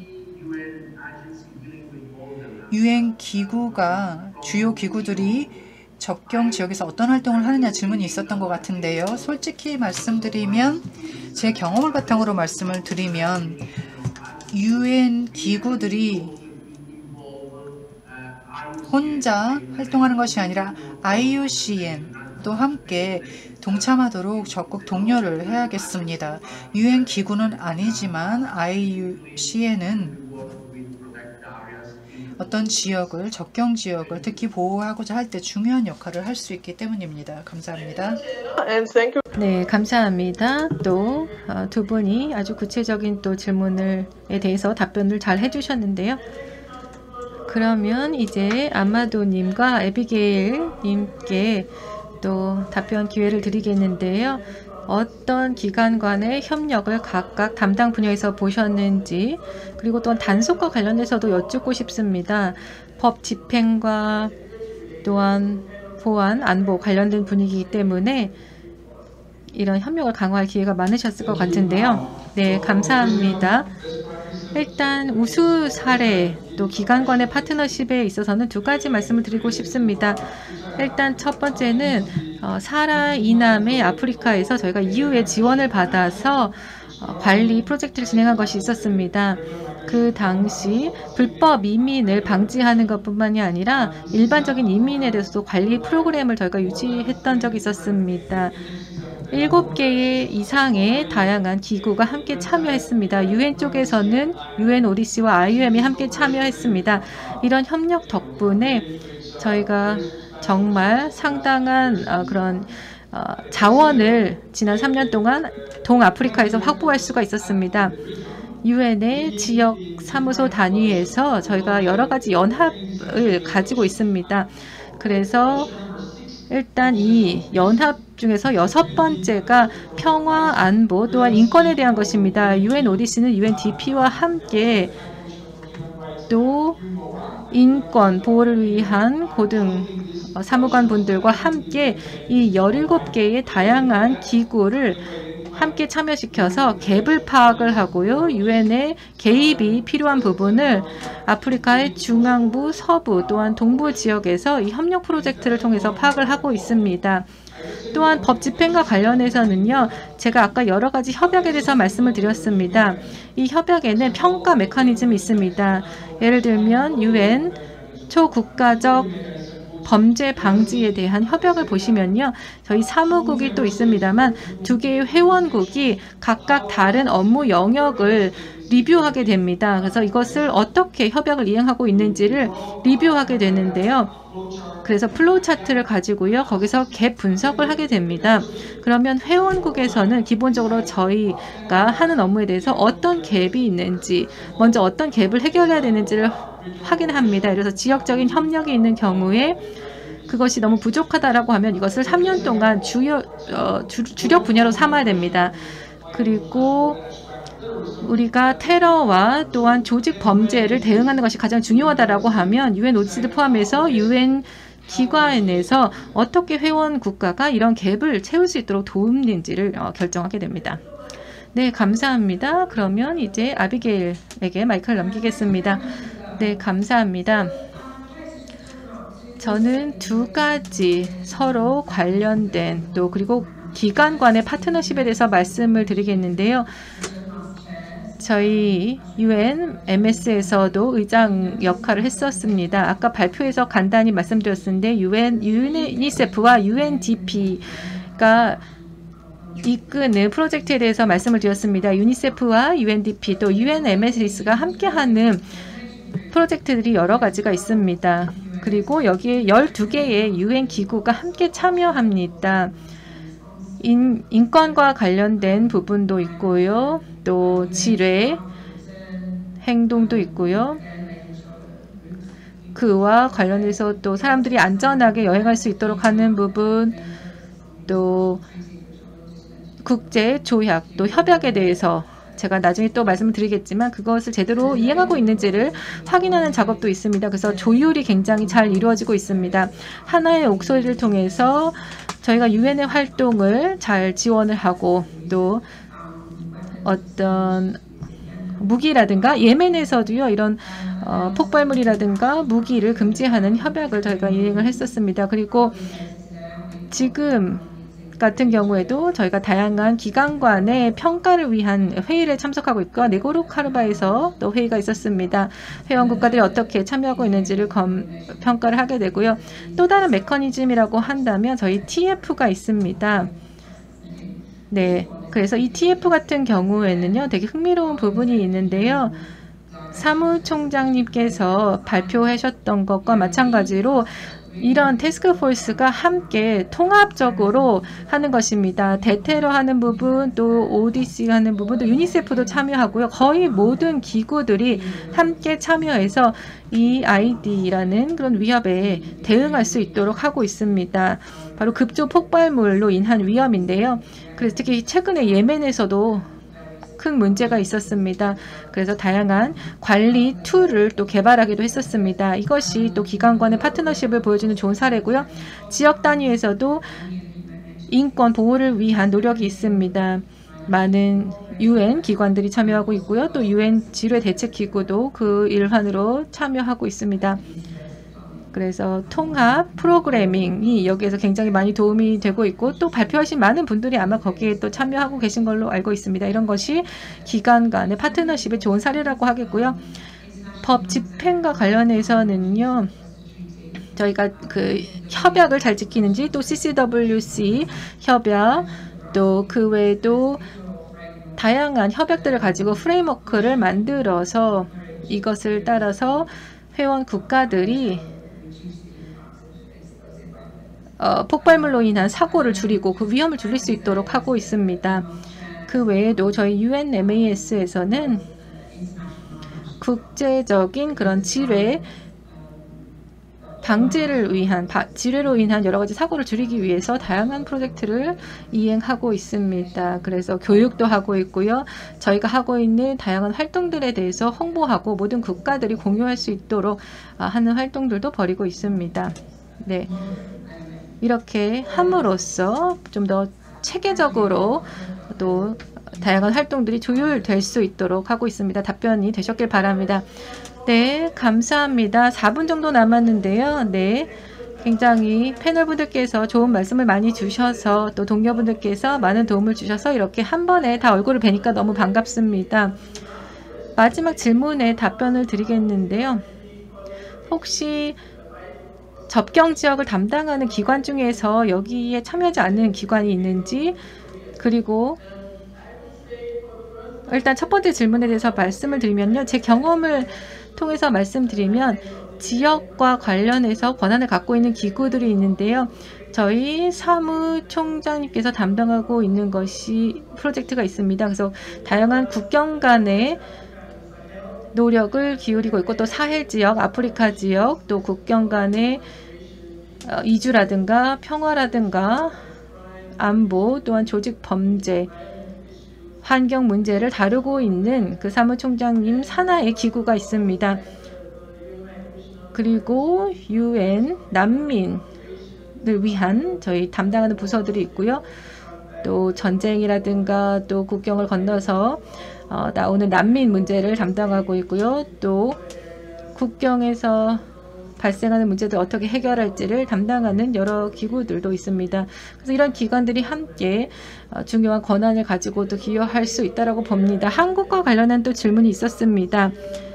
한반도에 있어서의 평화 구축에 UN 기구들이 어떤 기여를 할 수 있는지에 대한 내용인데요. 우리가 또 UN과도 아마도 조금 덜 민감한 그런 덜 예민한 부분에서 저희가 참여하고 있는 것 같습니다. 관광이라든가 이런 부분인데요. 어떻게 환경을 보호할지 등을 또 물과 관련된 문제 또 환경 보호 문제 등에 관여하고 있는 것 같습니다. 그래서 뭐 기회가 된다라면 좀 더 자세하게 저희가 나중에 또 한국 사례에 대해서 다뤄볼 수 있을 것으로 기대하겠습니다. 네, 참석해주신 모든 분들께 감사드리고요. 또 질문 감사하고요. 또 아주 좋은 논의가 잘 이루어진 것 같습니다. 또 구체적인 사례들도 많이 다뤄졌고요. 그리고 모든 분들께서 설문조사를 꼭 해주시기 바랍니다. 유튜브에 링크가 올라올 텐데요. 그 링크를 통해서 피드백을 공유해 주시면 감사하겠습니다. 그리고 최대한 여러분들의 의견을 또 반영을 하겠습니다. 또 여러분들도 즐거운 시간 되셨길 바라고요. 네, 유엔의 많은 동료분들 또 주최국에 감사드립니다. 감사합니다. 감사합니다. 네, 감사합니다. 네, 다시 한번 감사드립니다. 이로써 제 6세션을 가졌는데요. 사회자님께서 시간 관리를 아주 잘해 주셨습니다. 그리고 6분의 발제자께서 지식을 함께 공유해 주셨고요. 그리고 전 세계에서 참석해 주신 여러분들 다시 한번 감사드립니다. 오늘 포럼에 많은 성원을 보내주셔서 감사합니다. 이것으로 2일차 세션을 마치도록 하겠고요. 내일은 3번의 세션이 남아 있습니다. 마지막 날입니다. 한국 시간으로 10시에 시작하도록 하겠고 세션 3개가 남아 있습니다. 마지막까지 함께 해주시기 바랍니다. 오늘 함께 해주셔서 감사하고 또 즐거운 저녁 되시기 바랍니다. 감사합니다.